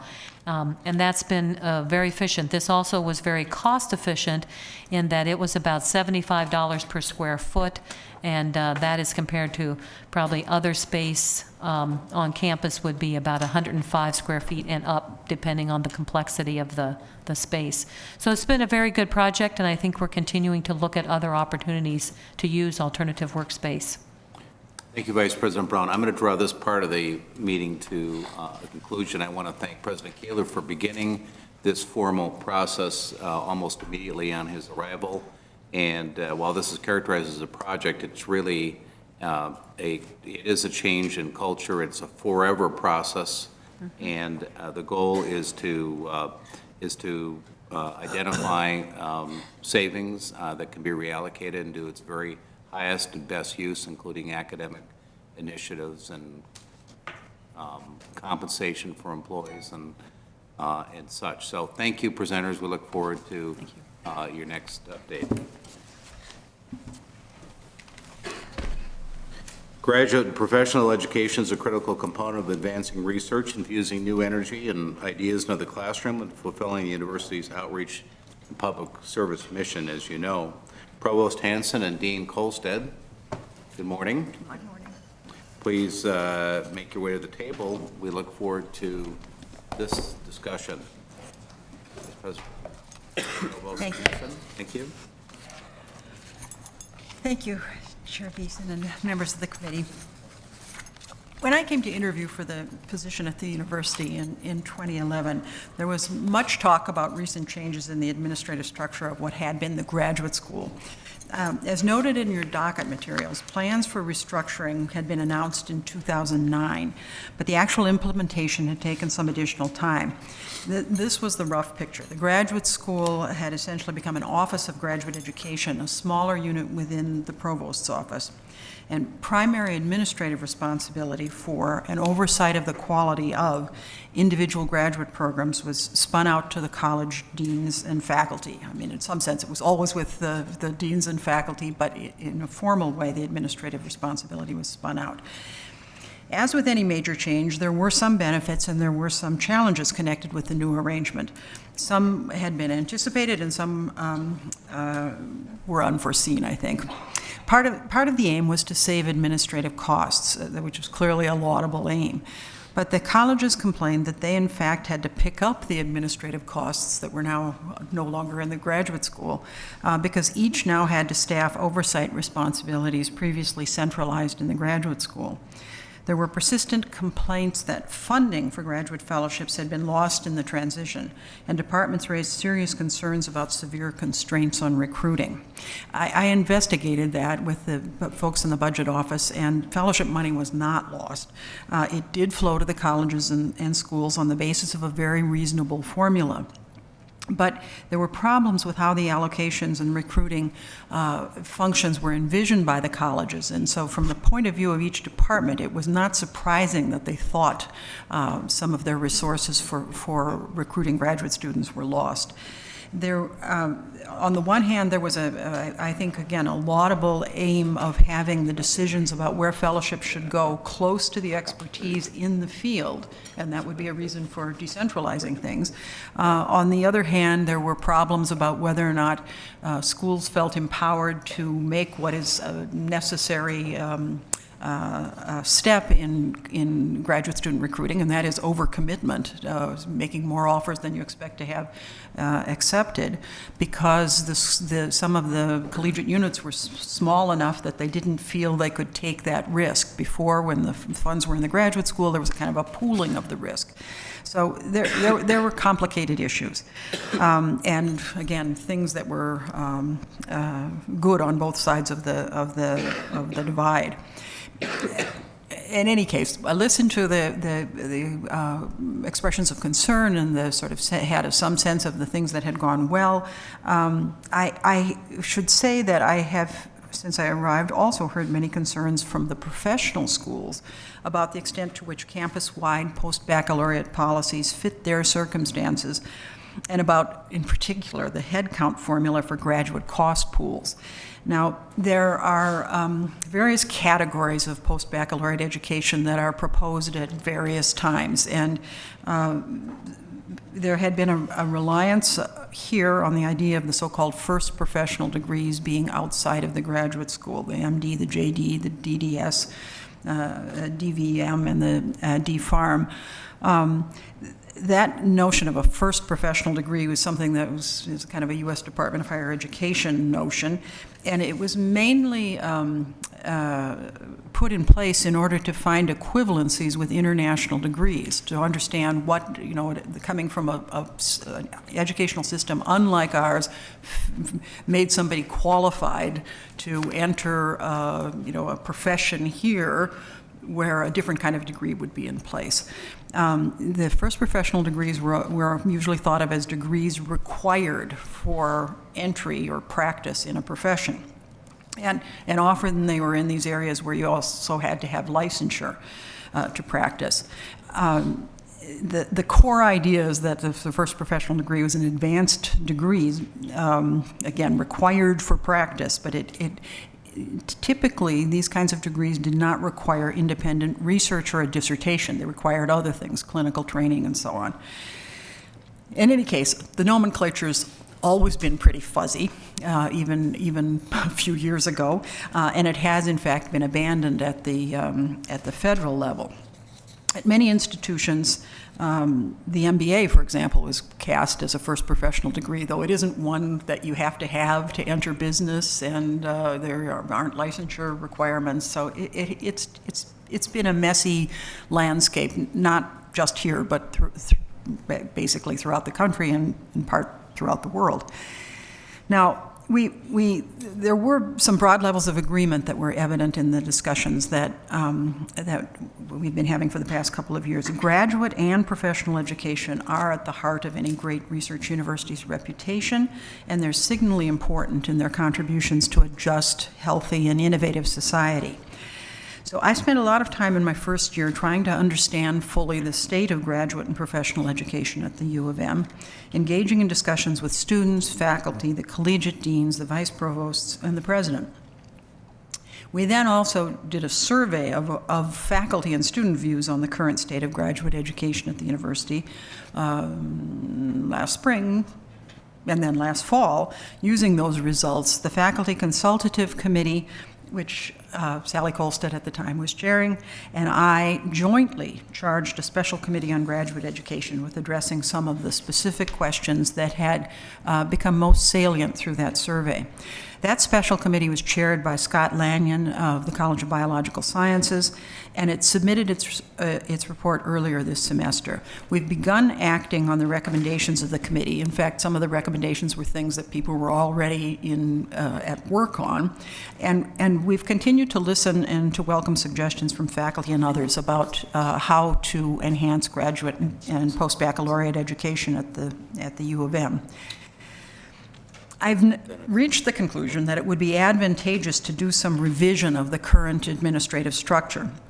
I'd like to sketch the general shape of my proposal for you and convey some of the rationale, but I want to say that underlying that is that I want to make sure we focus on what is and should be the primary responsibility of the graduate school, and that is assuring quality.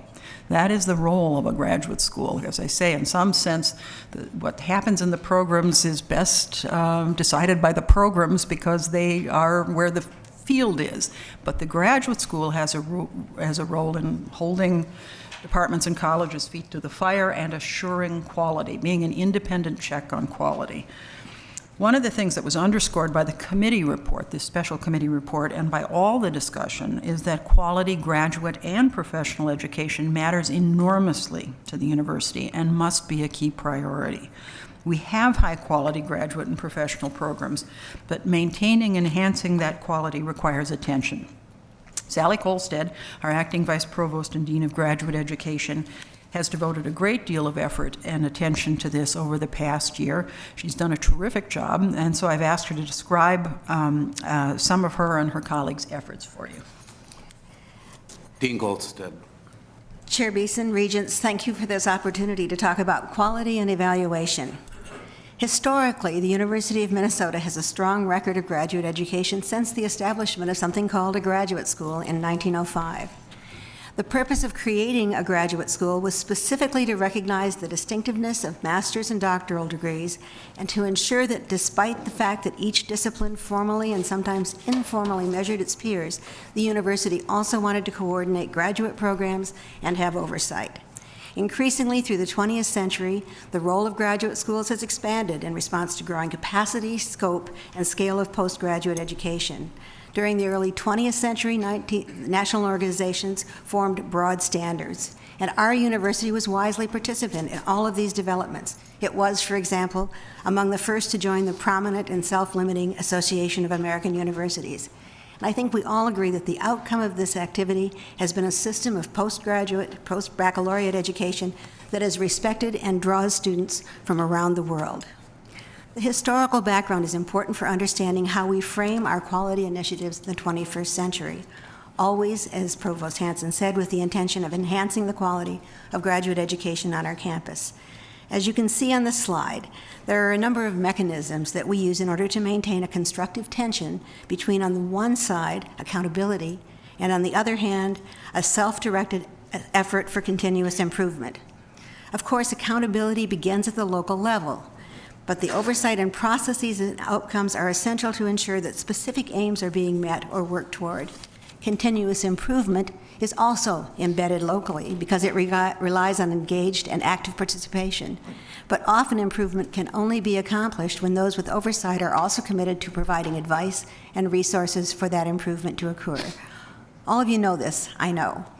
Graduate education in this way means identifying those specific elements that distinguish the quality of our graduate programs. So I want to point out briefly how we do this and note that we do, in fact, President Kaler, reject complacency. On the top of the slide, you can see there are essentially two external reviews. In 2014, we are very conscious of the Higher Education Accreditation Review of the Twin Cities campus, which is scheduled for 2015-16. This project is clearly in the domain of accountability.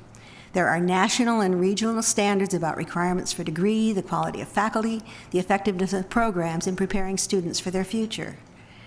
The process of intensive self-study that goes into preparing a regular external review, however, permeates our entire campus and requires active participation in it. As you well know, our preparation for this is already well underway. While individual graduate programs were previously subjected to a very detailed analysis on a sometimes irregular basis, now, under Professor Hansen's guidance, a new and more comprehensive academic program review, item 2 on your list, is currently being put in place. It will be implemented over the coming decade with perhaps a dozen departments reviewed each year. This review will incorporate a self-study of the major academic aspects of each department, but now it will include not only graduate education, but also undergraduate education and faculty productivity. And the provost is already in conversation with individual colleges to determine which programs will undergo review in the coming year. And we have a very detailed web page to provide information about the process. It is external in that the academic review includes a visit of peer faculty from other institutions who assist in evaluating the ways in which a program's goals are being met. And this review is also intended to be forward-looking, and in that way, I think, balances accountability, assessment, and intentional improvement.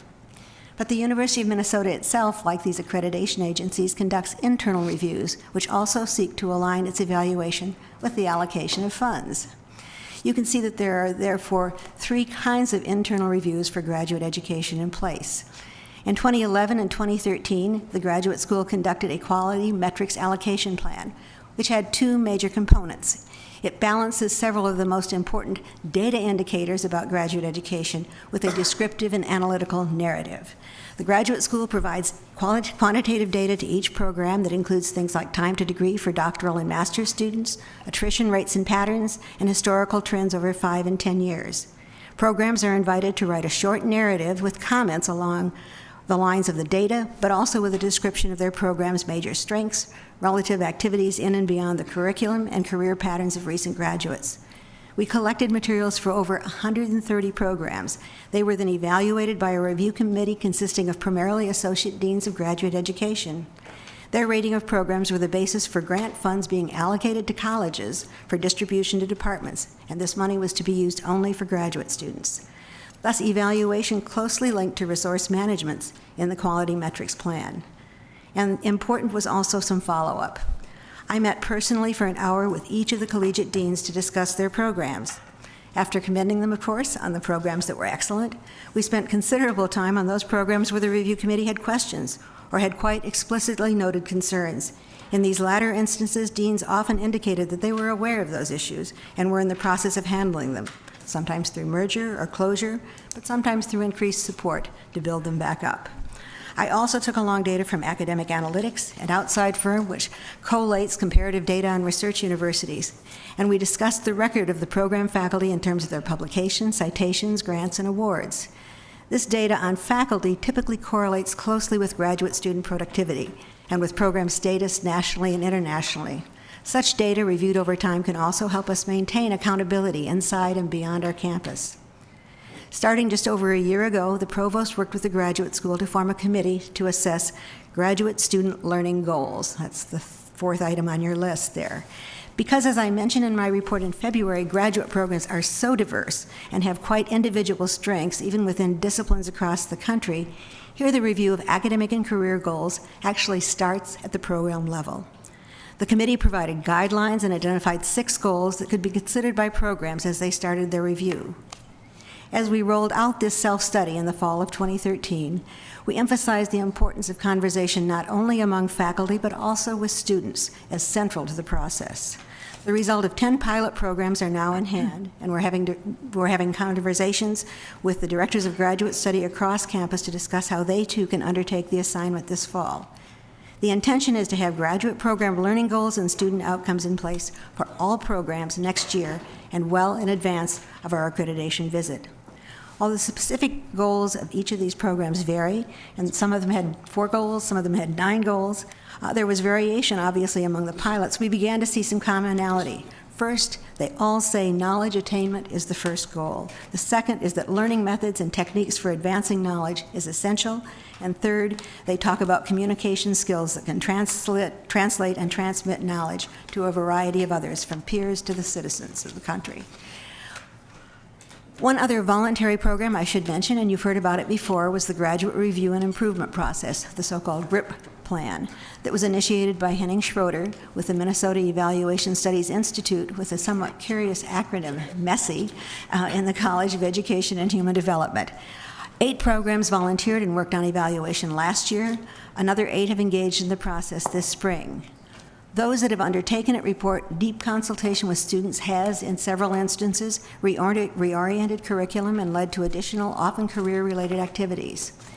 Equally important, the GRIP program has now developed survey instruments and a set of guidelines, which will be available on our webpage, that will enable other programs to engage in such a process independently in the future. The graduate school is currently in the final stages of helping develop a survey on graduate student experiences. In fact, the University of Minnesota is the lead university in a survey that will be the counterpart to the undergraduate survey you've heard about before from Vice Provost McMaster, the so-called CIRO, Student Experience in Research Universities Survey. It will be available in 2015. In sum, while there's always room for improvement, I think that we now have in place a robust, intersecting, and yet non-duplicative set of tools for evaluation that will serve us well, both in accountability and in continuous improvement. The outcome of these external and internal efforts will, I believe, genuinely enhance the quality of our academic programs. The goal, of course, is to position our graduate students to make significant contributions in their professional lives and as global citizens. Thank you, and now back to Provost Hanson. Provost Hanson. Thank you, Chair Beeson and members of the committee. Let me just say a few words about other themes that we heard from the special committee and elsewhere. Again, you know, we have not let the ball drop on this issue of the assurance of quality, which is again, I think, the crucial function of the graduate school. But other things that came up repeatedly. Everybody wants more money. I mean, that is not surprising. They need more money. They have said what they need more money for. I actually think, though it's true, we do need more money for graduate fellowships and for assistantships. We are falling behind in competitiveness with other, you know, first-rate programs, and that does make a difference in recruiting the students. We need to explore the costs of graduate research assistantships at this university, because we heard repeatedly that there are disincentives to hiring graduate research assistants compared to postdoctoral fellows who can get more work done and actually end up costing less to a researcher than a graduate assistant. You can see what the motivation is for them to pick a postdoctoral fellow, but that means that we're not having training throughout the broad spectrum. And by saying this, I don't mean to disparage at all the importance of the postdoctoral fellows. That's another area, in fact, that we wanted to focus more attention on. And it is now going to be a direct responsibility of the graduate school to have oversight on our postdocs. But there's a financial issue there that we have to address. We also want, I think, as a campus, to raise awareness as a university, really, and understanding of the post-baccalaureate education among the university's many constituents. The importance of undergraduate education is, I think, well understood by most of our publics, but the importance of graduate and professional education sometimes isn't. And sometimes I think that some professional education is better understood. People understand that we supply the doctors and the dentists and the nurses and so on, but the rest of graduate education and the circumstances of that professional education, I think, are less well understood. I've also concluded out of the comments that we've gotten that we need to clarify the distinction between graduate and professional education programs at the university. The degree granting home for every post-baccalaureate program is its respective college, and some programs contribute to the university's graduate education cost pool while others do not, and that has been a source strife. All but 6 programs are subject to university graduate education policy, and that is in some way a legacy of this old first professional degree nomenclature and the way the landscape was divided before. At a certain point, the Carlson School asked the MBA be taken out of the graduate cost pool because it really wasn't, they thought, appropriate for it to be subject to the same kinds of policies. At many institutions, the MBA is not part of the graduate school. I did allow that, and actually they found in the archives somebody having allowed it 30 years ago.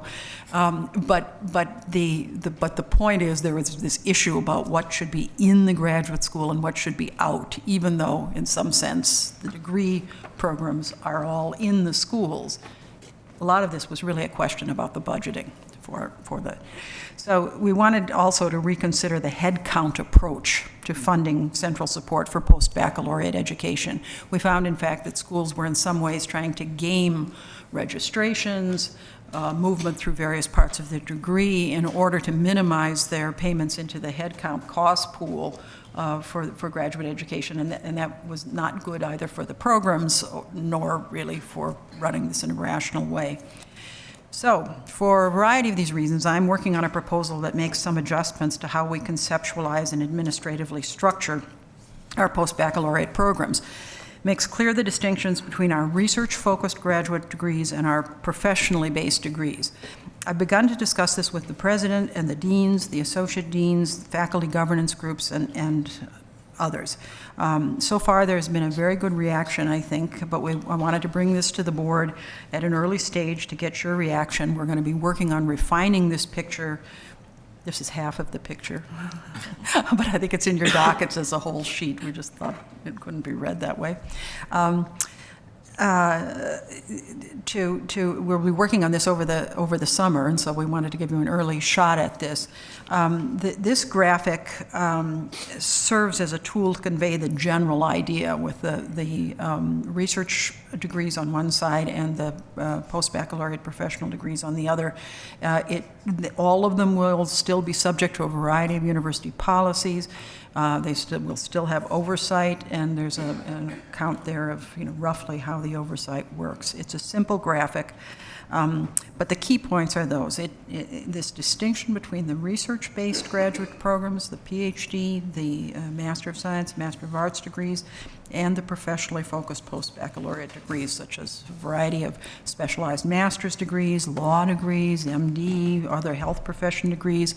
There have been controversies, let's say, about how, for example, the DPT, Doctorate of Physical Therapy, the DNP, the Doctorate of Nursing, be classified because of this issue of in or out of the graduate school. These will put them all in this kind of professional category. A second graphic here is meant to convey how the two groups of degrees and students might be aligned. And you can see it's not a 50-50 split on this campus, but you see how important both sides are to the profile of the campus. This would allow us to refocus the scope of the graduate school to concentrate on research-based education, knowing that we can rely more heavily on the hundreds of accrediting organizations, the licensure requirements, the industry standards and relationships that the professional schools have, and the culture and leadership of the departments to guide professional degree programs. But again, there will be university oversights. All these degrees are University of Minnesota degrees, and that's an important feature. They are not simply spun out to the schools. So, as we do that and think about refocusing and assigning responsibilities for administrative oversight in different ways, we also want to reconsider the cost pool or headcount-based system of funding in favor of something like a more fixed rate administrative task to support graduate education. So we're continuing to discuss the value of this type of alternative structure. I will be continuing to seek reactions and ideas in the summer and fall, and we have a lot of details to iron out. Don't take as gospel some of the classifications that are here. We need to talk with each school about whether or not something really is to be understood as a professionally based degree or a research degree. This was a first shot at it, but it's not a, it will be better informed by the fall. And I would hope to bring this for implementation in the fall. So I wanted to thank you for the opportunity to sketch this today, and I want to welcome your ideas, suggestions, reactions. Thank you very, very much, Provost Hanson and Dean Colstead, for that presentation. I'll open up to the board. Regent Simmons. Thank you, Chair Beeson, and thank you for the report. I would hope we might tease out some elements of the subject matter and bring them back into the Academic and Student Affairs Committee to go a little further with. And specifically, thank you for bringing up the postdoctoral fellows, because I don't think we have an understanding of who they are, why we have them, how many, what they gain, what they contribute. And they are another portion of our student body, an important and interesting one. And analogous to the postdoctoral fellows, are our graduate medical students, that is, our residents and fellows, that we also don't think and talk about. We talk about the undergraduate medical school. And so I think it's terrific that you're bringing this forward, and that we do need to understand not only what have we got, but what should we want. Thank you. Thank you. Regent Omari. Thank you, Chair Beeson. Wow, this is great. It's good to see this coming under some sort of a handle, and I'm really happy to see this. So I commend you on the hard work. And this is a perfect opportunity, I think, to have these conversations in conjunction as we're talking about funding. And so that was a topic earlier, and I know that this will help get a handle on that as well. So I just want to say thanks. Thank you. Regent Lucas, any thoughts on this subject? Thank you, Chair Beeson. I'm a listener, and I'm trying to fathom all of this. So I've learned a lot, and I thank you for the depth of your work, and I look forward to understanding it better. Thank you. Thank you. This is content-rich and detailed, significant. Regent Rabinus.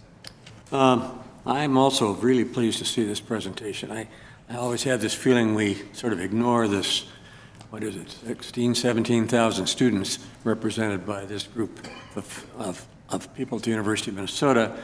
And I think part of it is because it's a little harder for all of us to understand. Each of us who has gone through one of these graduate programs from the university understands our little bit of that world, but doesn't quite understand the rest of the mishmash that's out there. And so the fact that you don't get a whole lot of substance out of the first time you bring this to the board may be us sort of swapping our ignorance here and don't want to get too far into that. I think it's an absolutely critical issue. And I'm really pleased to see it taking it on.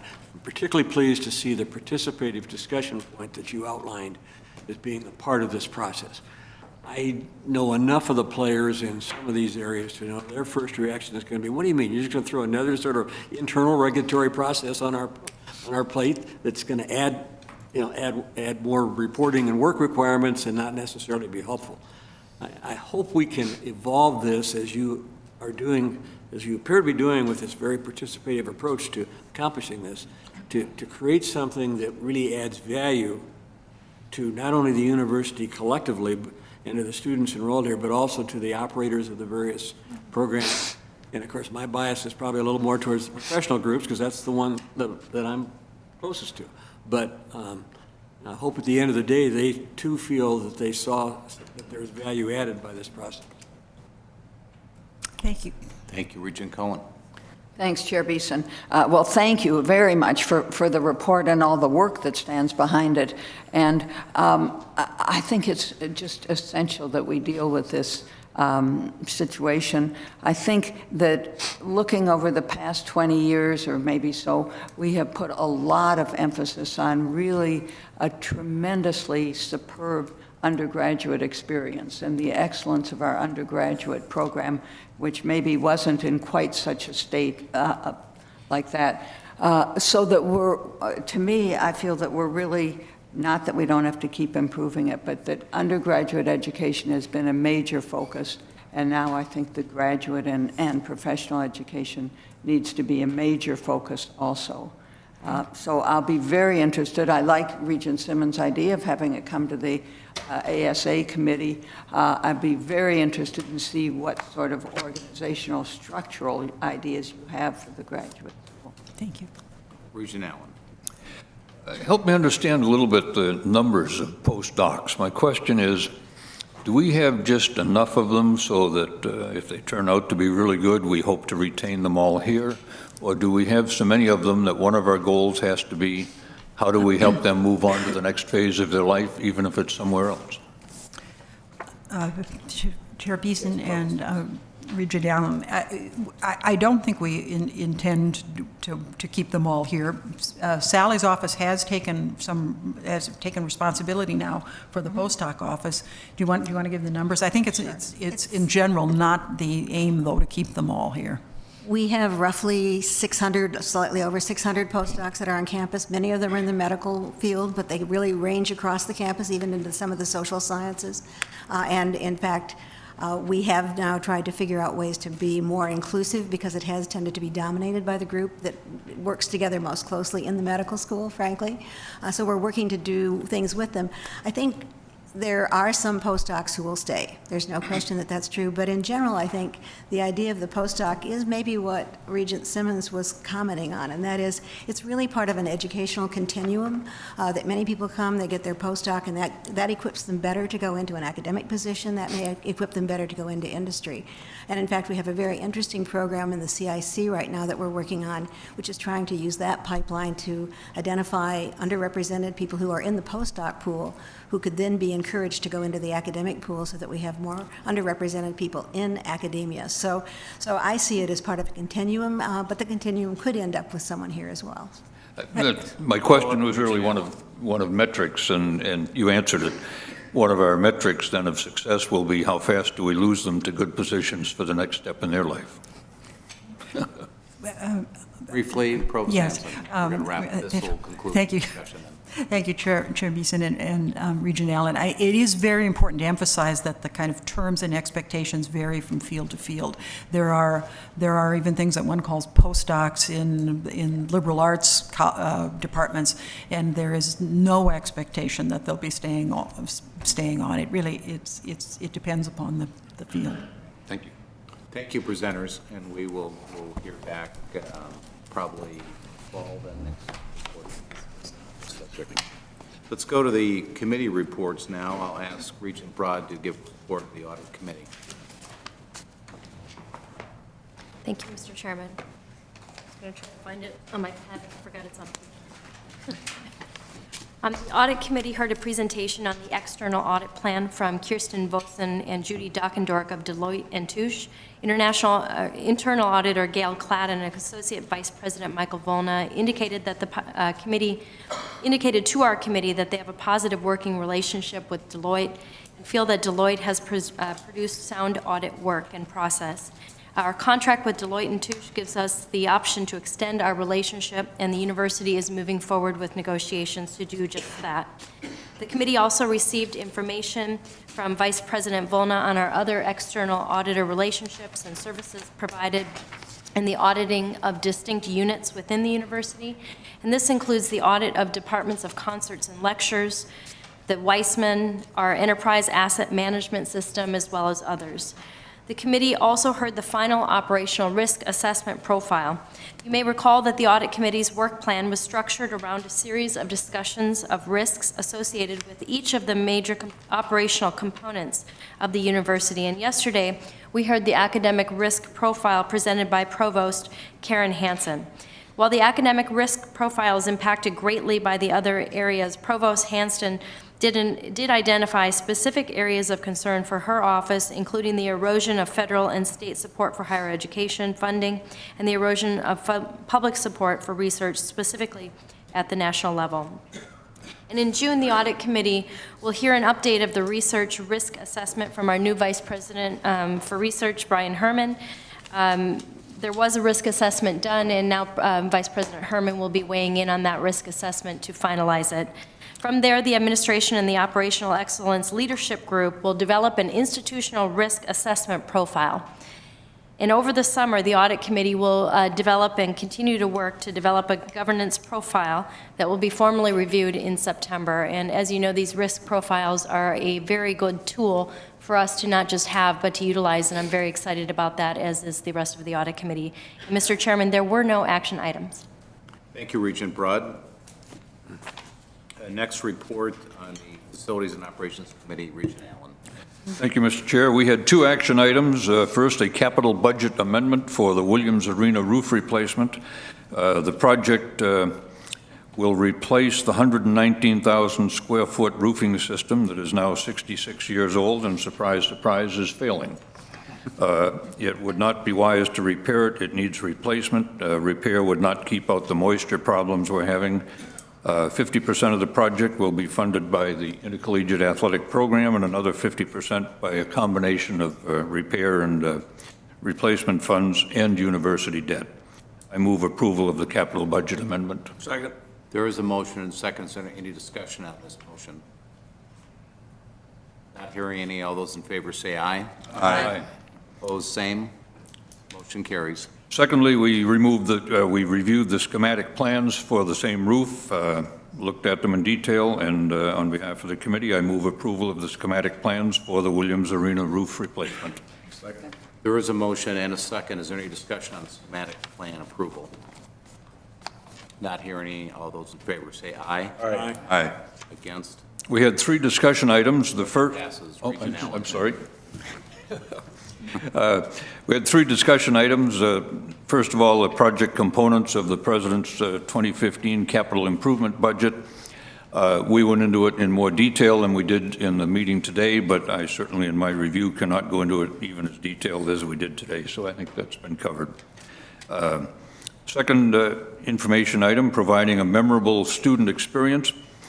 We looked at the physical infrastructure on campus, buildings, landscape, the design, the consistency of experiences that the students have, and what results that has in student experience, retention, and recruitment.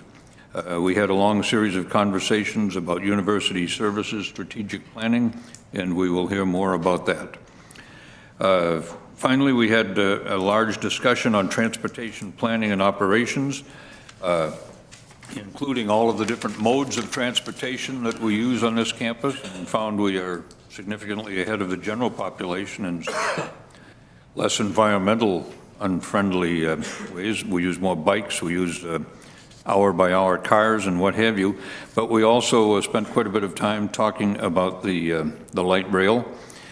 And then in addition, we talked about some of the automobile traffic problems as we exit from football games and raised some of the questions that we asked the staff to come back with on that. We had one information item again on the Williams roof issue. That concludes my report.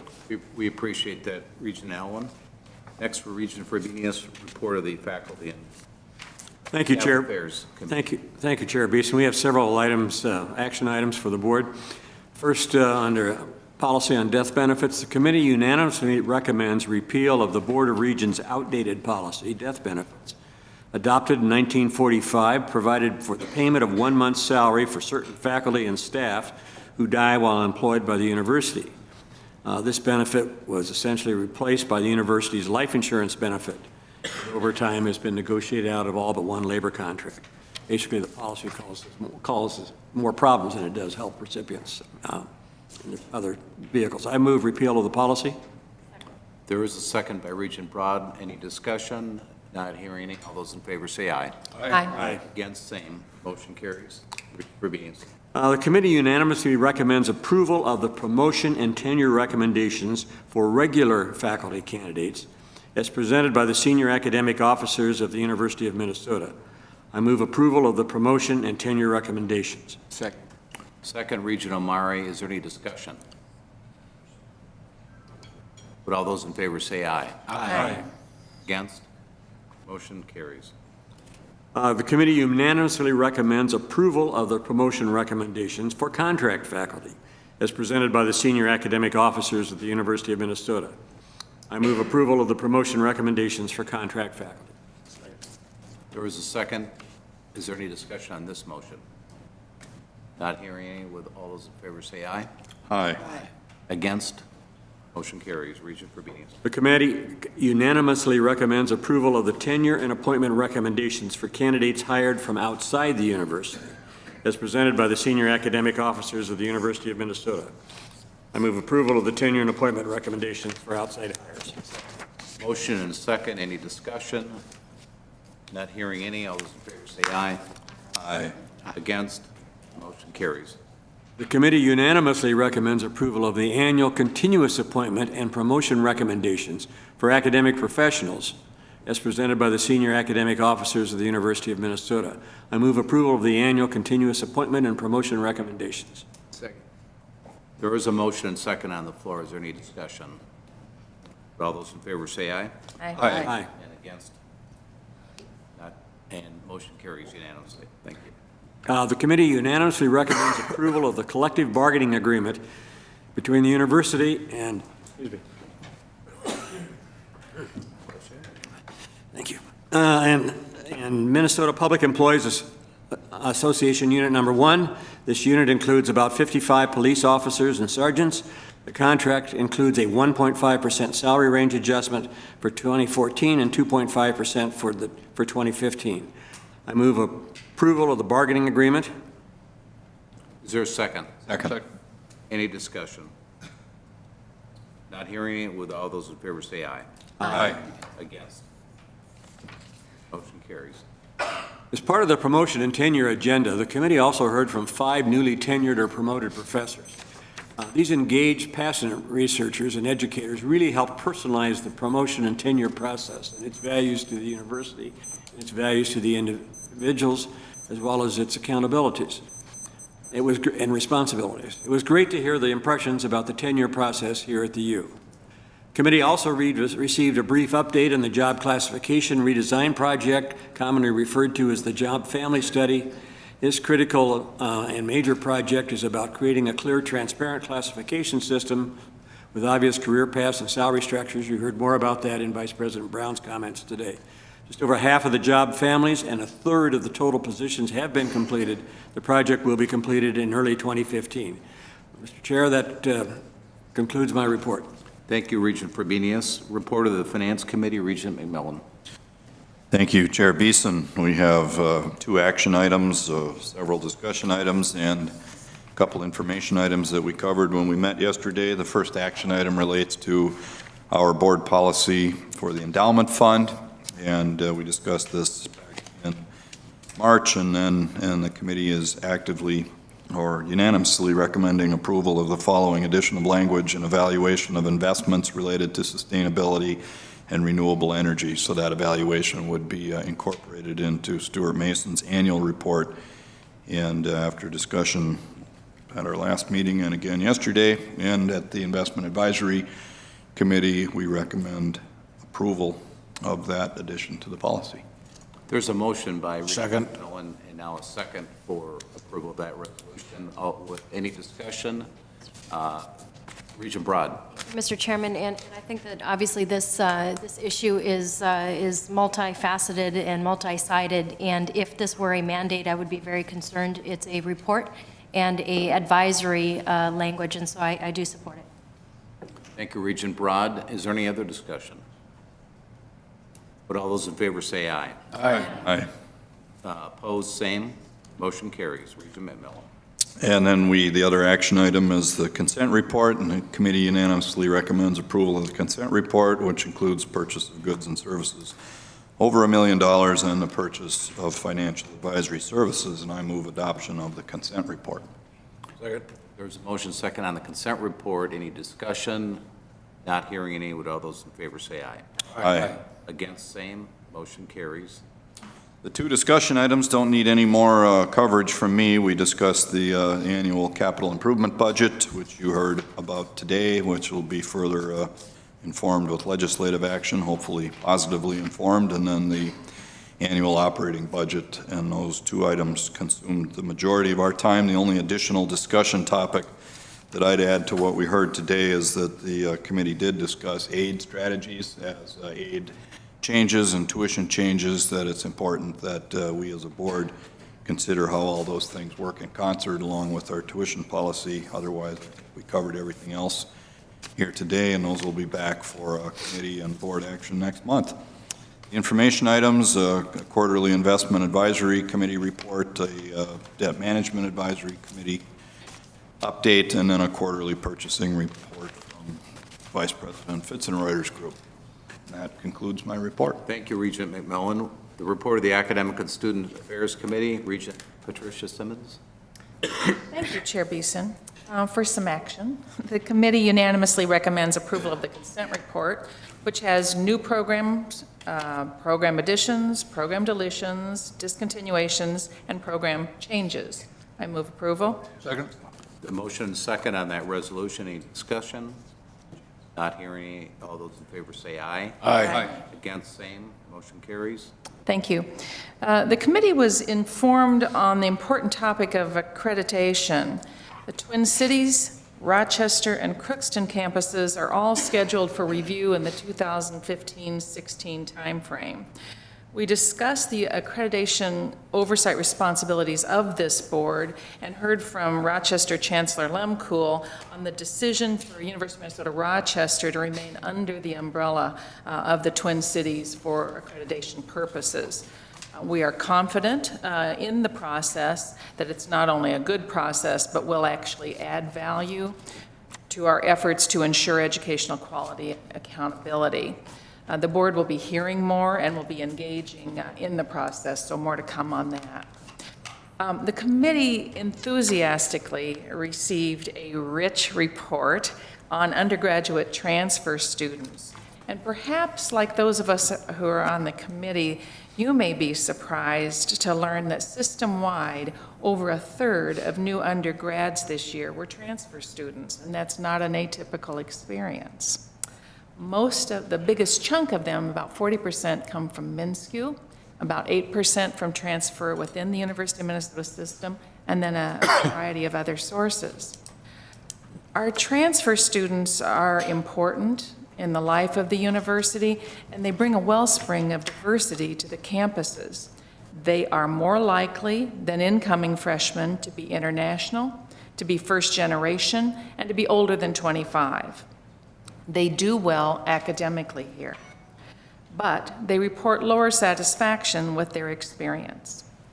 The committee is glad to see, in response to this understanding that the transfer students have a different experience than others, that a variety of supports have been put in place recently that are directed specifically for transfer students. They include expanded welcome days, more transfer students living in residence halls, and the addition of a new transfer coordinator position. I keep wanting to say transplant.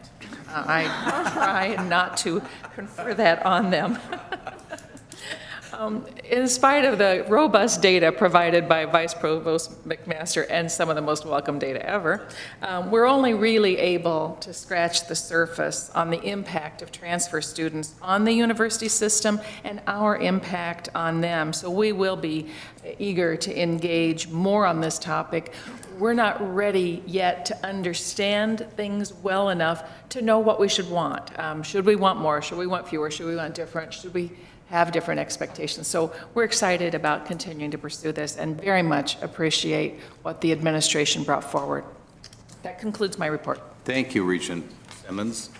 The report of the litigation committee, that committee did not meet this month.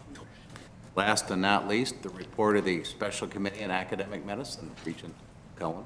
Thank you, Chair Beeson. We have no action items, but we have a lot of really important discussion items.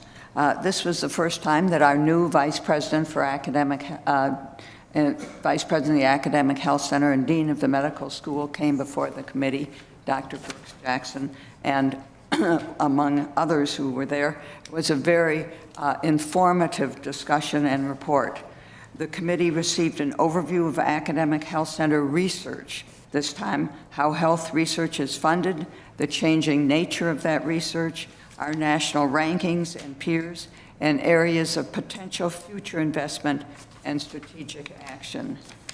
The committee learned about the range of health research currently underway at the university, from basic science to translational and clinical research to policy research. 5 researchers provided the committee with a brief tutorial of their work, showcasing examples of outstanding health research currently underway at the university in areas where we're recognized as national leaders. I can assure you it was truly inspirational. We reviewed the medical school rankings, and while we are encouraged to see a significant upward trend over the last decade, the committee expressed a strong interest in understanding our opportunities to improve that ranking and remain competitive in an increasingly challenging environment. And some important strategic actions for the Academic Health Center that were identified include renewed emphasis on scholarship, fostering and supporting team science, expanding clinical and international research, strengthening partnerships with industry, and increasing philanthropy for research programs and endowed chairs. The committee also appreciated revisiting some of our strengths, including investments in research facilities and infrastructure, such as the Biomedical Discovery District, the Center for Magnetic Resonance Research, and the Clinical and Translational Science Institute, as well as our unique position as one of the most comprehensive academic health centers in the nation. That concludes my report. Thank you, Regent Cohen. Is there any old business? Any new business? Mr. Chairman? Regent Johnson. Mr. Chairman, I apologize I didn't call this to your attention, but I'm thinking if it'd be appropriate for this board to have a moment of silence in respect to Congressman Jim Obastar, a longtime friend. He did great things for this country, for our state, and most pointedly, I was thinking of the 35W Bridge and how he assisted in getting the funds back, which affected this university. And so I, Mr. Chairman, just request a moment of silence for the passing of Congressman Obastar. Thank you, Regent Johnson. He also taught here, I believe, did some work with the Humphrey Institute. He did. He did. We'll observe a moment of silence.